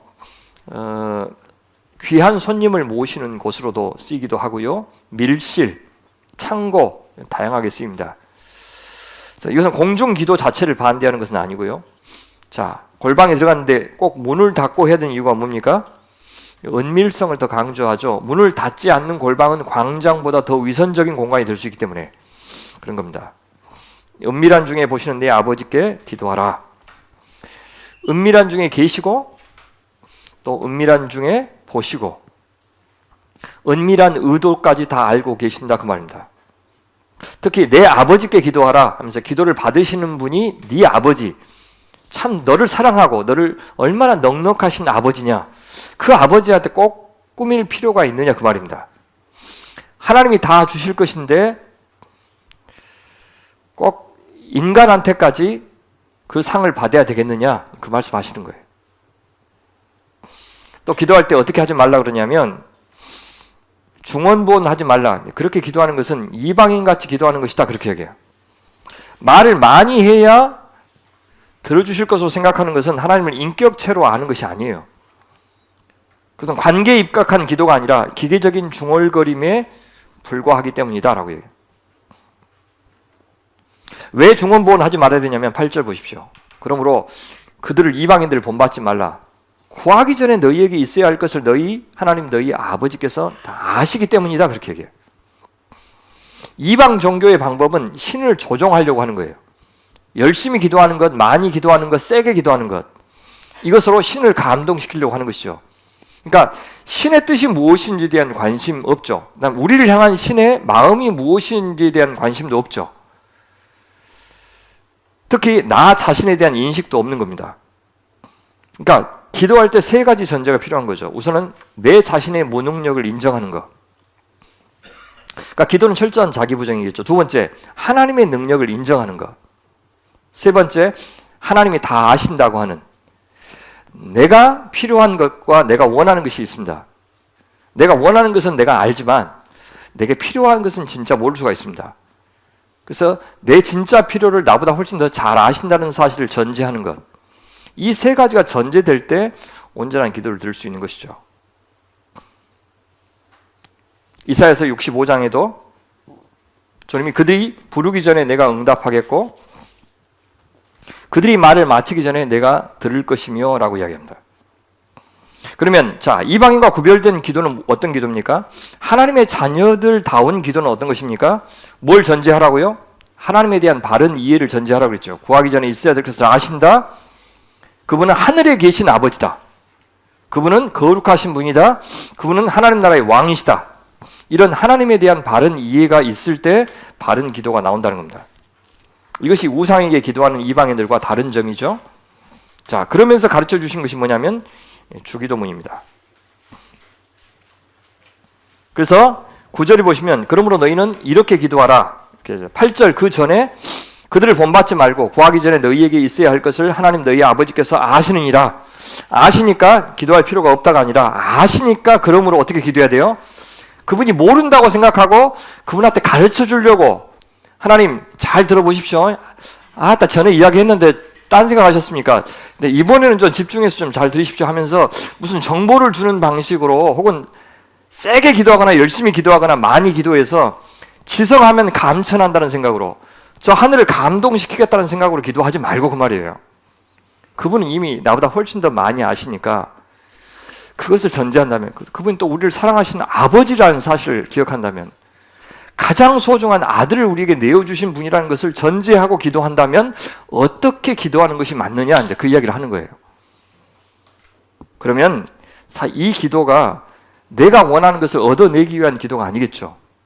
그죠? 그분과의 관계를 더 돈독하게 하기 위한, 사실 교제로서의 그런 기도가 되어야 되고, 내 뜻이 아니라 하나님의 뜻이 이루어지는 일에 내가 참여하는 영광을 누리겠다. 내 영광, 내 나라, 내가 원하는 관심사를 이루기 위해서 하나님을 동원하는 것이 아니라, 그러니까 하늘 뜻이 이 땅에서 나의 순종을 통해서 이루어지기를 바라는 것이 아니라 나의 뜻이 저 하늘에서 이루어지기를 원하는 그런 기도를 하면 안 된다라는 것을 보여주는 것이 이 소위 주님 가르쳐 주신 기도, 주기도문입니다. 한마디로 이것은 이제 하나님의 나라를 구하는 기도예요. 우선 볼까요? 앞에 세 가지는 당신의 이름이, 당신의 나라가, 당신의 뜻이 하면서 세 개의 당신이 나옵니다. 자, 앞에 보시면 하늘에 계신 우리 아버지여 이름이 거룩히 여김을 받으시오며, 그러니까 내가 드리는 모든 기도의 결과 하나님의 이름, 하나님의 명예, 하나님의 영광이 드러나야 되겠죠. 그분의 이름이 세상과 구별된 그런 소위 가치를 인정받는 기도가 되게 해주십시오, 그 말이죠. 두 번째, 나라가 임하게 해주십시오. 당신의 나라가 임하게 해주십시오. 그 말은 당신의 통치가 이루어지게 해주십시오. 내가 지금 드리는 모든 세세한 기도들 가운데 주님의 나라가 임하는 기도, 주님의 통치가 드러나는 기도가 됐으면 좋겠습니다. 세 번째, 당신의 뜻이 이미 하늘에서는 이루어져 있는데 그 하늘이 땅과 대조되면서 하나님의 뜻이 온전히 이루어지는 곳이 바로 하늘이에요. 그것처럼 이젠 땅에서도 그 당신의 뜻이 나의 순종을 통해서 혹은 나의 기도를 통해서 이루어지게 해주십시오, 그 말이죠. 그러면서 이제 세 개의 우리에게 필요한 대표적인 기도를 하는데, 그것이 뭐냐면 일용할 양식이죠. 일용할 양식을 우리에게 주시옵고, 그래서 일용할 양식은 날마다 우리 존재를 위해서 필연적인 그 말이에요. 우리의 양식이라는 점에서 일용할 양식은 필요 이상의 소유를 내놓는 결단을 요구하는 기도죠. 만나의 기적을 일으켜달라는 기도. 이제 그것이 하늘로부터가 아니라 내 주머니에서부터 나오게 해달라는 기도. 왜요? 내 필요가 아니라 우리의 필요니까. 우리에게 일용할 양식을 주시옵고, 내가 일용할 양식이 있으면 다른 사람의 필요를 나를 통해서 채워주십시오, 그렇게 얘기하죠. 날마다 일용할 양식을 구하려면 날마다의 가난을 하나님 나에게 주십시오. 날마다 당신에게 내가 의존하면서 살 수밖에 없는 존재인 것을 매일매일 상기시켜 주십시오, 그런 말이죠. 그래서 이런 기도가 필요 없을 만큼 너무 많은 양식도 문제입니다. 내 지체의 양식을 걱정하지 않고 있는 나의 태도도 문제입니다. 그래서 이 기도, 우리에게 일용할 양식을 달라고 하는 기도를 날마다 할 수 있으면 하나님과의 관계에서도 또 내 이웃과의 관계에서도 온전해지겠죠. 그러면 하나님 나라가 임하고 주의 뜻이 이루어지고 그런 사람을 통해서 주의 이름이 거룩히 여김을 받으시겠죠. 두 번째, 우리가 우리에게 죄 지은 자를 사하여 준 것 같이 우리 죄를 사하여 주시옵고, 그 말은 먼저 주님 당신 우리를 용서해 주시지 않습니까? 우리도 용서할 수 있는 사람이 되게 해주십시오, 그 말입니다. 그러면 어때요? 그 다음에 우리 죄도 용서받겠죠. 그러니까 이 3단계입니다. 뭘 전제로 하는 거냐면, 주님 우리가 우리의 죄를 사하여 준 것 같이 이게 되려면 하나님 당신이 우리에게 죄 용서해 준 것을 늘 기억하게 해주십시오. 그래서 우리도 죄 용서하게 해주십시오, 그 말이죠. 그래서 우리의 죄도 당신으로부터 용서받게 해주십시오. 이런 3단계를 전제로 한 겁니다. 마지막, 우리를 시험에 들게 하지 마시옵고 다만 악에서 구하시옵소서. 그러니까 우리가 수없는 시험을 전제로 하는 것이죠. 유혹을 전제로 하고 박해를 전제로 하고, 그래서 거기에서 넘어지지 않게 해주시고 악에 빠져 있거든 그 악에서 우리를 건져 주시옵소서. 그렇게 이야기하죠. 우리의 연약함을 인정하는 굉장히 절실한 기도입니다. 다만 악에서 구하옵소서. 다만은 이제 그러나 악에서 구하옵소서. 그 다음에 나라와 권세와 영광이 아버지께 영원히 있사옵나이다. 앞에 뭐가 있냐면 가르, 왜냐하면이란 말이 있어요. 그래서 옛날에 우리는 어떻게 번역했죠? 대개 그 시기 영덕 대개인지 어디 대개인지 그걸 참 몰랐는데 영어로 하면 for입니다. for 약한. 그러니까 왜냐하면 왜 이런 기도를 우리가 드려야 되냐? 나라와 권세와 영광이 영원히 아버지께 있기 때문입니다. 그 말이에요. 그러니까 이 다른 세상과 달리 우리는 이런 식으로 기도해야 되는 것은 우리의 주인이, 우리의 왕이 바로 당신이기 때문에 모든 영광은, 모든 경배는, 모든 권세는, 모든 주권은 바로 당신에게만 있기 때문에 우리는 세상과 다르게 이렇게 기도해야 합니다. 그런 뜻이에요. 이것은 하나님 앞에 충성을 다짐하는 기도이지 않겠습니까? 모든 것이 다 당신의 소유입니다. 그 말이죠. 특히 마귀가 예수님에게 제안할 때 모든 나라와 영광을 다 보여주면서 내가 너한테 주겠다 그렇게 항상 거절하셨죠. 예수님은 부활 이후에 하늘과 땅의 모든 권세를 다 받으셨어요. 그렇죠. 바로 그 권세 지금 오늘 당신 앞에 있습니다. 지금 당신은 저 하늘보좌 우편에서 온 세상의 권세를 다 가지신 분입니다. 온 나라의 주인이십니다. 이렇게 고백하는 것이죠. 그 고백하는 사람만 드릴 수 있는 넉넉한 기도가 바로 이방인과 다른 이런 주님 가르쳐 주신 기도입니다. 근데 놀랍게도 그 기도가 끝난 다음에 또 왜냐하면 그렇게 나와요. 또 왜냐하면 14절 용서를 구하는 그런 말씀을 하셔요. 너희가 사람의 잘못을 용서하면 너희 하늘 아버지께서도 너희 잘못을 용서하시려니와 너희가 사람의 잘못을 용서하지 아니하면 너희 아버지께서도 너희 잘못을 용서하지 아니하시리라 라고 이야기해요. 제자들이 하나님 나라를 구하는 기도를 드릴 때 어떤 마음이 필요한지를 말씀하신 겁니다. 그는 용서하는 사랑, 자비, 은혜를 아는 마음, 그 마음을 가진 자만이 이 주의 기도를 드릴 수 있다 그런 말입니다. 이건 사실은 6장 1절부터 18절 전체를 보면요 중간에 갑자기 들어간 삽입 구절이에요. 그만큼 저자에게 이 구절이 중요하다 그런 뜻입니다. 그래서 이 용서의 마음이 자비를 구하는 마음이 모든 소위 주님 가르쳐준 기도의 핵심이다라는 것을 보여줍니다. 다음에 또 하나 더요 금식에 대해서 이야기합니다. 자, 구제 기도에 의해서 이어서 금식이 세 번째 경건의 표지인데요. 자, 금식할 때에 어떻게 해라? 똑같아요. 너희 외식하는 자들과 같이 자, 꾸미고 연극하는 자들과 같이 슬픈 기색을 보이지 말라. 유대인들은 1년에 딱 한 번 대속주일에 금식하도록 정해져 있습니다. 근데 엄격한 그리스도인들은 자발적으로 매주 2차례 월요일과 목요일 날 금식을 했습니다. 여기 슬픈 기색을 보이는 것은 보통 금식하는 것은 이유가 뭐냐면 양심의 가책, 통회의 마음 이것을 표현할 때 이렇게 금식을 했는데 그런 마음도 없이 얼굴까지 그렇게 했다는 것은 이중적인 위선입니다. 그러니까 금식 자체도 위선인데 슬픈 기색을 띈 것은 이미 자기 마음속에 굉장히 그 죄에 대해서 애통하는 마음이 있는 것도 표현했기 때문에 이중적인 위선으로 비친 거죠. 사람에게 보이려고 얼굴을 흉하게 했다. 그렇게 했죠. 원래 금식은요, 곡기를 끊음으로써 자기 죽음을 극단적으로 표현하는 것입니다. 그러니까 하나님만 절대적인 생명의 원천입니다. 라는 고백이고, 내 뜻은 다 죽어버리고, 주님의 뜻만 온전히 이루어지길 바랍니다. 라고 하는 극단적인 표현이 사실 금식이에요. 그러니까 내가 완전히 죽는 표현을 하면서 어때요? 가장 활발하게 내 자아가 살아있는.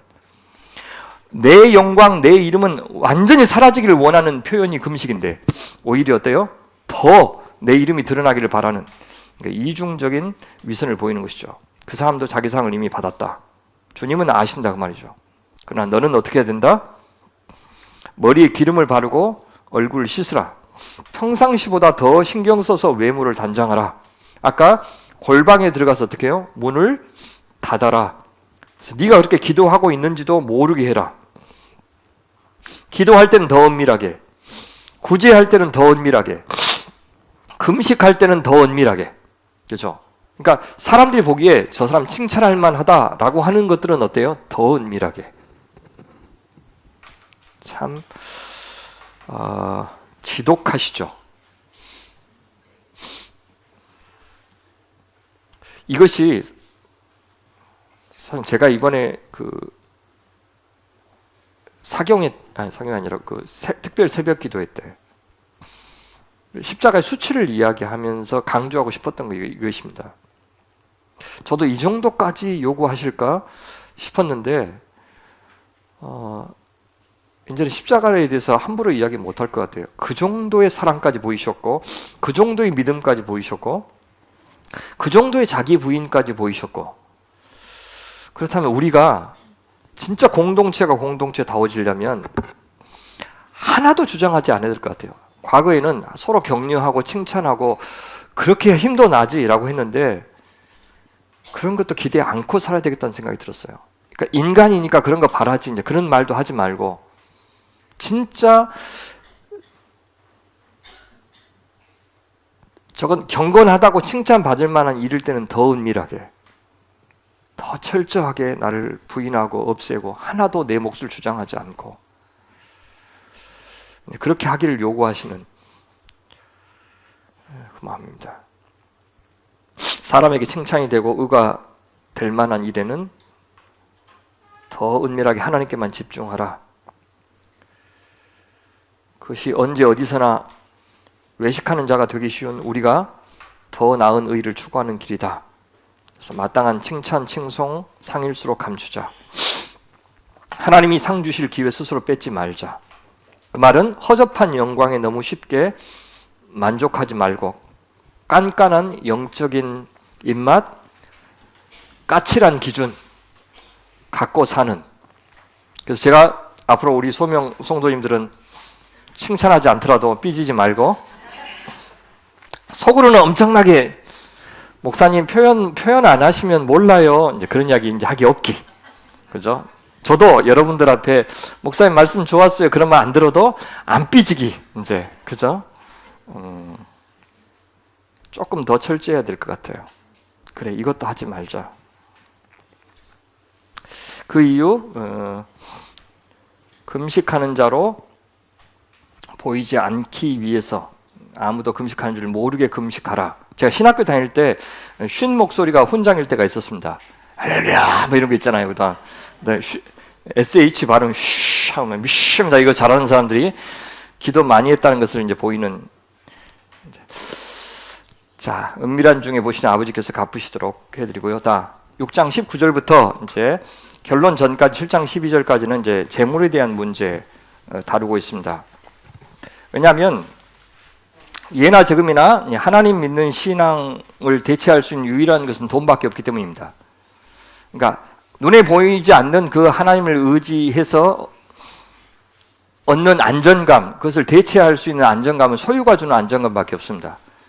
그 안정감이라고 하는 것은 오늘의 안정감이기도 하지만 아직 오지 않는 내일에 대한 불안과 염려 때문에 보장되지 않는 내일에 대한 불안과 염려 때문에 우리가 안정감을 추구하죠. 근데 그 안정감을 보장해 줄 수 있는 것은 권력입니다. 힘입니다. 근데 그 힘은 결국 소유에서 나오죠. 그래서 소유를 갖고 있는 사람들이 내일에 대해서 자신감이 있기 때문에 함부로 사람들을 다루는 겁니다. 그래서 그 재물에 대한 태도가 결국 신앙의 문제다라고 지적하시는 것이죠. 주님은 원리적으로 이렇게 말씀하십니다. 두 주인을 섬길 수 없다. 재물은 하늘에 쌓아라. 그 말씀을 이렇게 길게 말씀하셔요. 너희를 위하여 보물을 땅에 쌓아주지 말라. 아까 하늘과 땅의 대조가 또 나옵니다. 하나님 나라의 가치관, 그것이 실현되지 않는 곳이 땅입니다. 그래서 유한한 세상, 거기에 보물을 쌓아주지 말라. 점과 동록은 유한한 것을 이야기하죠. 도둑이 구멍을 뚫고 도둑질한다. 보장받을 수 없다는 겁니다. 너희를 위한다면 보물을 저 하늘에 쌓아두라. 하나님의 뜻이 온전히 이루어지는 곳, 원래 주인 그 말입니다. 점이나 동록이 해하지 않으면 영원하며 그 말이에요. 도둑이 구멍을 뚫지도 못하고 도둑질도 못하느니라. 그 말은 저 하나님이 그 가치를 정하신다. 그 소유의 의미를 정하신다 그 말이에요. 이 세상 사람들은 자기 기준도 없이 자기 멋대로 내가 수고한 것, 내가 애쓴 것, 그래서 모은 재물에 대해서 자기들이 마음대로 가치를 정해버리죠. 근데 하나님은 그렇지 않으신다고 말이죠. 그래서 내 보물이 있는 곳에 네 마음도 있다는 것은 네가 땅에 있느냐 하늘에 있느냐 그 말이에요. 눈은 몸의 등불이니 내 눈이 성하면이라고 하는 말은 눈이 좋다는 것은 유대 사회에서는 구제에 너그럽다 그 말입니다. 그래서 네가 너그럽게 이웃에게 너그러운 마음으로 이 돈에 연연해 하지 않고 굉장히 구제를 잘하면 그 말이에요. 너그러운 마음이 있으면 온 몸이 밝을 것이요 온 몸 너희 전체 인생입니다. 너의 생애가 굉장히 복될 것이요 그 말이에요. 동정의 마음을 꺼버린 인색한 눈은 그 인생 전체를 어둡게 한다 라고 하는 의미에서 내게 있는 빛이 어두우면 그 어두움이 얼마나 더하겠느냐 그렇게 이야기해요. 그래서 한마디로 한 사람이 두 주인을 섬기지 못할지니 섬길 수 없다라고 얘기하죠. 섬기지 말라고 얘기하지 않고 한 사람이 두 주인을 섬길 수 없다. 혹 이를 미워하거나 저를 사랑하거나 혹은 이를 중히 여기고 저를 경히 여깁니다. 둘 중에 하나밖에 할 수가 없다. 너희가 하나님과 재물을 겸하여 섬기지 못하느니라. 이웃을 향한 관대한 마음과 하나님을 섬기고 사랑하는 마음이 같다는 뜻입니다. 그러니까 재물을 섬기지 않고 하나님을 섬기는 사람은 이웃에 대해서 눈이 성한 사람, 관대한 사람이 될 수 있다라고 이야기해요. 여기 미워하다라는 무엇보다 더 사랑하다라고 하는 비교급, 이건 보통 히브리어 용례를 그대로 사용한 겁니다. 중히 여기다, 신뢰하고 집착한다 그 말이에요. 자, 구체적으로요. 천국 백성으로 살려고 할 때 그러면 어떻게 살아야 되느냐? 25절 보면 그러므로 내가 너희에게 이르노니 목숨을 위하여 무엇을 먹을까 무엇을 마실까 몸을 위하여 무엇을 입을까 목숨 몸 두 번 반복하는 거죠. 염려하지 말라. 목숨이 음식보다 중하지 아니하며 몸이 역시 목숨을 가리킵니다. 우리 몸이 의복보다 중하지 아니하냐라고 얘기해요. 하나님이 목숨을 주셨는데 그보다 덜 중요한 음식과 의복을 주시지 않겠냐 그 말이죠. 자, 그렇게 이야기해놓고 먹을 것과 그 다음에 의복의 문제에 대해서 따로따로 이야기해요. 26절 먼저 먹을 것 이야기하죠. 공중의 새를 보라. 심지도 않고 거두지도 않고 창고에 모아들이지도 아니하되 너희 하늘 아버지께서 기르시나니 너희는 이것들보다 귀하지 아니하냐라고 이야기해요. 새들보다 인간이 더 중요하기 때문에 새들을 먹여 기르시는 하나님이 우리에게 필요한 것을 넉넉히 베풀어 주시지 않겠느냐 그 말이죠. 27절 그렇게 걱정해봐야 소용이 없는 이유를 이렇게 하죠. 너희 중에 누가 염려함으로 그 키라고 하는 번역보다도 수명이라고 번역하는 것이 낫습니다. 그 수명을 하루라도 더 연장할 수 있느냐? 없다는 거죠. 또 아까 입는 문제 나왔죠. 28절에 입는 문제를 이렇게 합니다. 또 너희가 어찌 의복을 위하여 염려하느냐? 들의 백합화가 어떻게 자라는가 생각하여 보라. 수고도 아니하고 길쌈도 아니하느니라. 그럼 내가 너희에게 말하노니 솔로몬의 모든 영광으로도 입은 것이 이 꽃 하나만 갖지 못하였느니라. 오늘 있다가 내일 아궁이에 던져지는 들풀도 하나님이 이렇게 입히시거든. 하물며 너희일까 보냐 믿음이 작은 자들아 라고 얘기해요. 염려에서 이룰 수 있는 것은 아무것도 없죠. 동시에 너희는 들꽃보다 훨씬 더 소중한 존재인데 하나님이 어련히 알아서 너희를 입히시지 않겠느냐라고 이야기해요. 그것도 저 아름다운 들꽃이 솔로몬의 옷보다 훨씬 더 귀한데 너희는 훨씬 더 아름답게 네 인생을 만들어주시지 않겠느냐라고 이야기합니다. 결론 뭡니까? 31절. 그러므로 염려하여 이르기를 이제 먹을 것 마실 것 얘기했으니까 무엇을 먹을까 무엇을 마실까 무엇을 입을까 하지 말라 하고 25절부터 30절을 이런 식으로 요약을 해주죠. 왜 염려하지 말아야 됩니까? 두 가지 이유. 첫째, 그것은 이방인들이 구하는 것이다. 하나님이 있어야 될 것을 다 아신다. 이것이 두 가지 이유입니다. 이는 다 이방인들이 구하는 것이라 너희 하늘 아버지께서 이 모든 것이 너희에게 있어야 될 것을 아시느니라. 그래서 걱정하는 것은 하나님의 백성의 태도가 아니고 하나님을 무능한 분으로 아는 것이죠. 하나님을 신뢰하는 태도가 아니기 때문에 염려해서는 안 된다라고 이야기합니다. 그래서 앞에서 이방인들의 중언부언하는 기도와 같죠. 인격적인 존재, 이 모든 것이 너희에게 있어야 될 것을 모르기 때문에 하나님께 많이 말을 해서 알려드려야 된다고 생각했던 그 이방인들의 태도하고 염려하는 태도는 같다는 거예요. 그러면서 앞에 이야기했던 주기도문을 이렇게 이제 요약을 하십니다. 그런즉 너희는 먼저 그의 나라와 그의 의를 구하라. 그리하면 이 모든 것을 너희에게 더하시리라. 그의 나라와 그 의의가 그 앞에 이야기했던 세 가지 하나님에 대한 기도 이것이고, 이 모든 것은 뒤에 우리의 간구에 나온 그 세 가지 기도, 이것을 요약하는 것입니다. 그러니까 성도는 누구다? 하나님 나라를 먼저 구하고 하나님의 뜻을 먼저 구하고 하나님의 명예를 먼저 구하는 사람이다, 그 말이죠. 그 나라를 위해서 자신의 모든 것을 드릴 수 있는 사람. 여기 구하라는 말은 아뢰라는 뜻이 아니고 추구하라는 뜻이에요. 그것도 계속해서 추구하라, 끊임없이 추구하라, 현재 명령법입니다. 그래서 하나님 나라를 구한다는 말과 그의 의를 구한다는 말은 그래서 같은 뜻이에요. 그래서 하나님의 뜻을 구하는 것이고 하나님 나라를 구하는 것입니다. 이 나라를 구하는 것이 바로 자기를 구했던, 자기의 의를 구했던 서기관과 바리새인보다 더 나은 의를 추구하는 천국 백성의 삶입니다.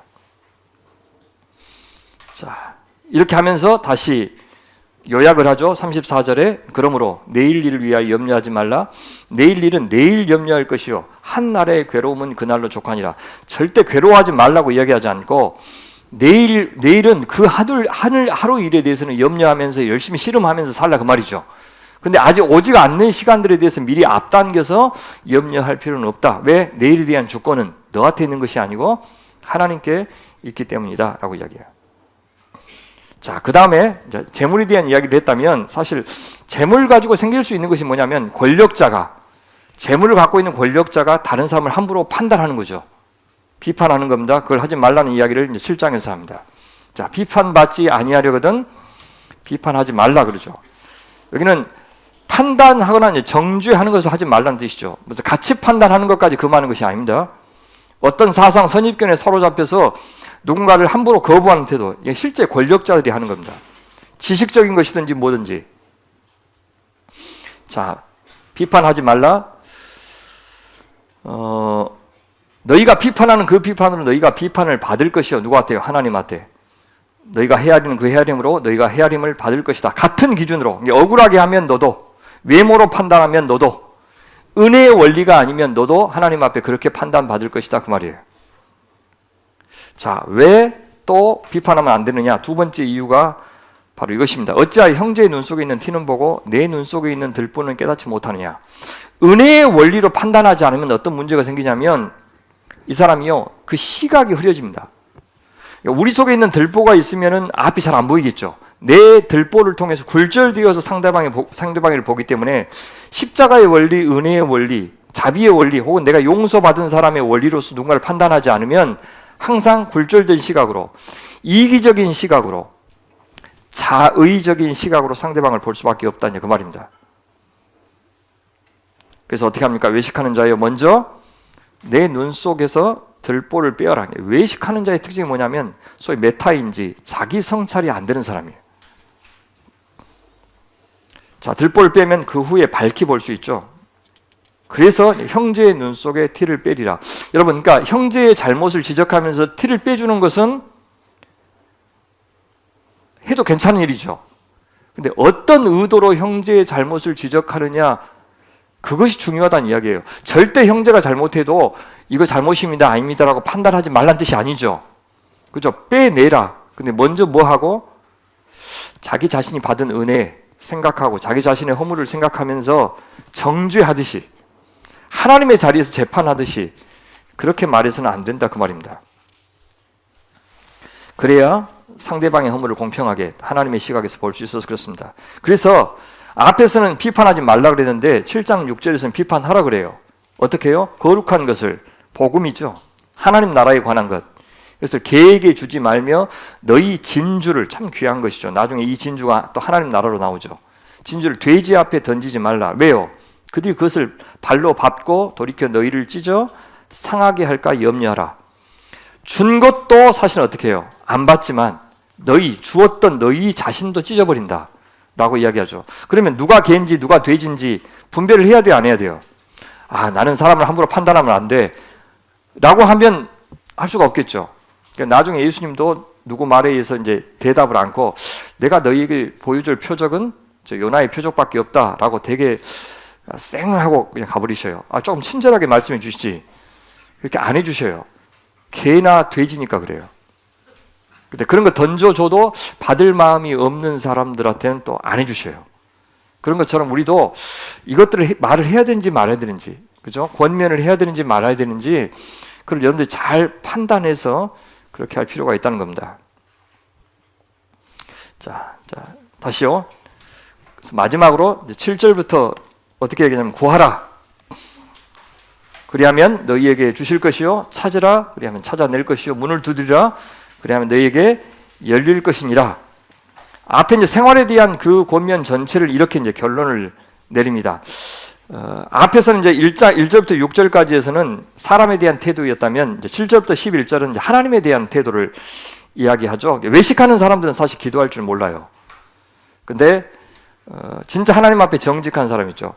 기도할 줄 아는 사람이 어떻게 앞에 사람에 대한 태도라든지 재물에 대한 태도에 대해서 온전하게 하나님 나라 시각으로 말할 수 있다, 그 말입니다. 그래서 구하고 찾고 두드리라. 그것도 현재 명령으로 된 것은 지속적으로 간절하게 진실하게 기도하라. 무엇을 구할지는 이미 앞에서 이야기했죠. 하나님 나라와 그의 의를 열심히 구하고 찾고 두드리라 라고 하는 거 전제로 하는 거예요. 그러니까 이 말만 강조하면, 열심히 하나님 앞에 기도하면 하나님 들어주신다. 그러면 앞에 이방인들처럼 중언부언 하지 말라고 했잖아요.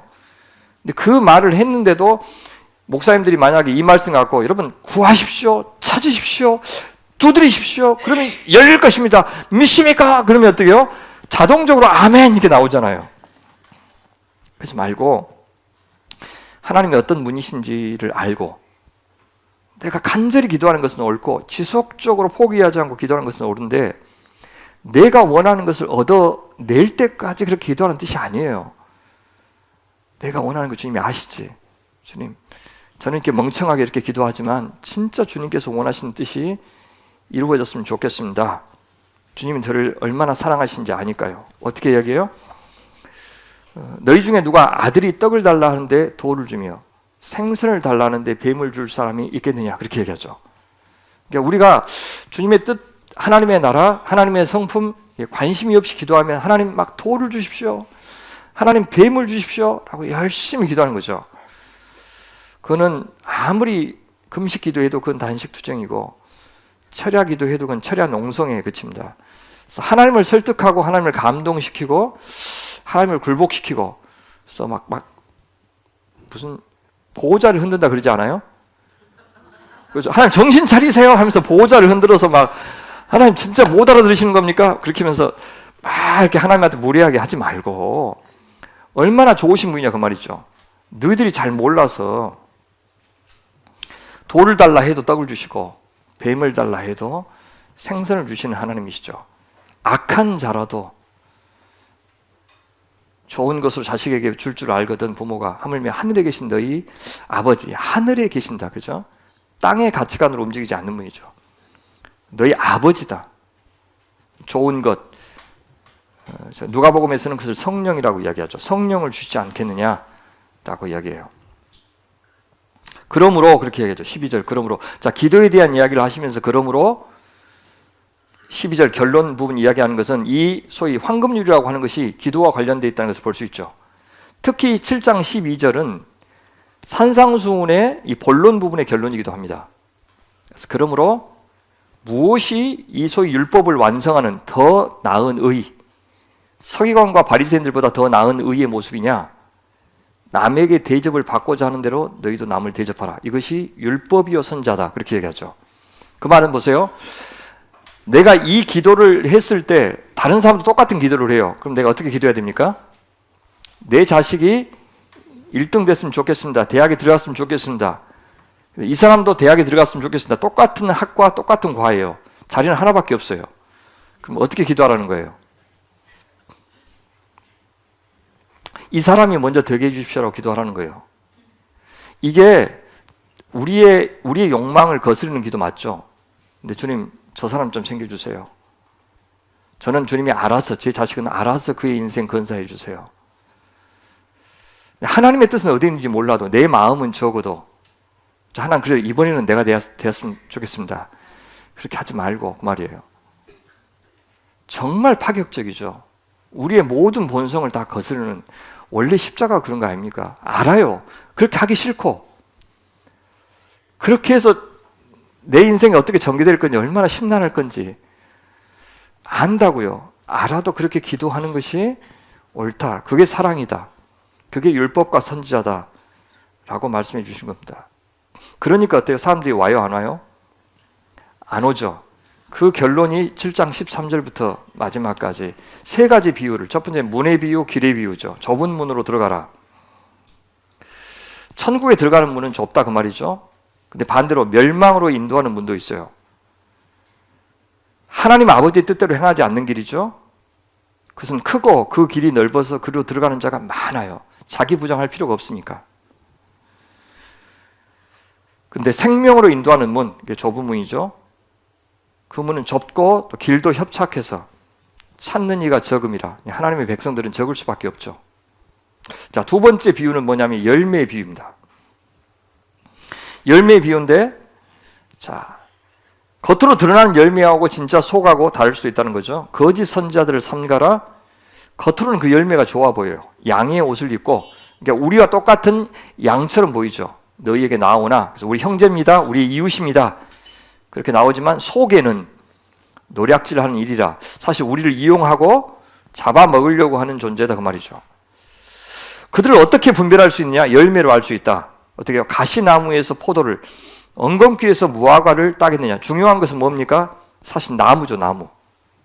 그래서 우리가 포도나무가 되는 것이 중요하고 무화과 나무가 되는 것이 중요해요.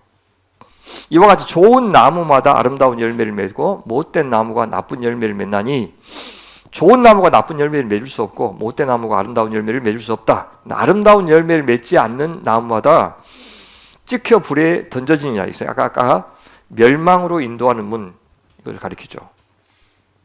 이러므로 그들의 열매로 그들을 알리라. 그런데 문제가 뭐냐면 아까 이야기했듯이 겉으로는 양의 옷을 입고 있어요. 그것을 어떻게 이야기하냐면 22절에 그날은 이제 마지막 심판날 그 말입니다. 여호와의 날에, 자, 심판날 하나님 앞에서 자기 자신의 삶을 이제 고백하는 거죠. 직고하리라 그렇게 이야기하죠. 이 많은 사람이 누굽니까? 앞에 멸망으로 인도하는 문은 크고 그 길이 넓어 그리고 들어가는 사람이 어째요? 많다 그랬죠. 그래서 대부분의 그 많은 사람이, 넓은 문으로 들어갔던, 넓은 길로 갔던 많은 사람이 나한테 와가지고 뭐라 그러냐면 주여 주여, 주인님 주인님 그 말입니다. 당신은 내 주인이었습니다 하면서 우리가 주님의 이름으로, 주님의 영광을 위해서, 주님을 의지하여 선지자 노릇했습니다. 대단하죠? 주님의 이름 의지해서 실제 귀신도 쫓아냈습니다. 주님 이름 의지해서 많은 권능, 이건 병 고치는 걸 이야기해요. 병도 고쳤습니까? 고쳤습니다. 근데 참 충격적이에요. 그때에, 그렇게 말할 그때에 내가 그들에게 밝히, 모호하게가 아니라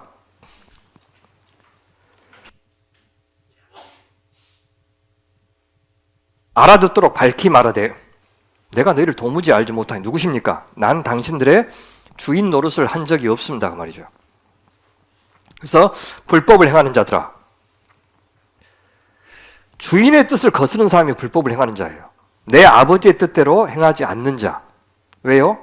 나더러 주여 주여 하는 자마다 다 천국에 들어갈 것이 아니요 다만 하늘에 계신 내 아버지의 뜻대로 행하는 자라야 들어가기 때문에, 불법을 행하는 자는 그 반대예요. 내게서 떠나가라 하리라. 충격적이죠.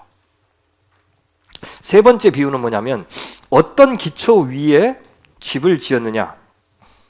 그래서 집이 얼마나 화려한지 그것은 그냥 중요하지 않다는 겁니다.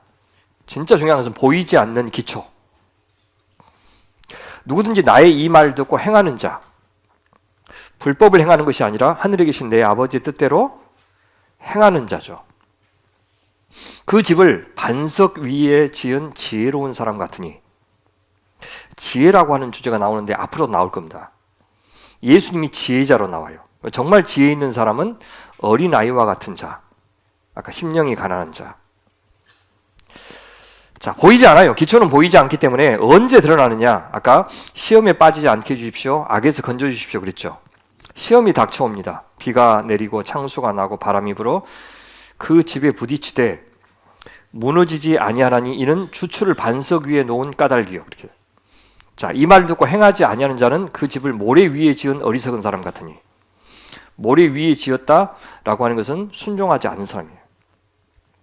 비가 내리고 창수가 나고 바람이 불어 그 집이 부딪힘에 무너져 그 무너짐이 심하니라. 어쩌면 모래 위에 지은 집이 훨씬 더 크고 아름다웠을 수 있습니다. 예수께서 이 말씀을 마치시고 이제 무리들이 그 가르침에 놀라니, 왜 놀랐습니까? 그 가르치는 것이 일반 랍비들과 달랐기 때문이에요. 권위 있는 자와 같고 그때 랍비들, 서기관들과 같지 않았기 때문이다 라고 이야기합니다. 그래서 예수님은 하나님 당신의 권위를 가지고, 그 모든 율법을 완성하러 오신 당신의 권위를 가지고 그렇게 정하셨던 것이죠. 그래서 형식뿐만 아니라 내용에 있어서도, 그 해석 능력에 있어서 차원이 다른 것을 보여주었기 때문에 그렇게 놀랐던 겁니다.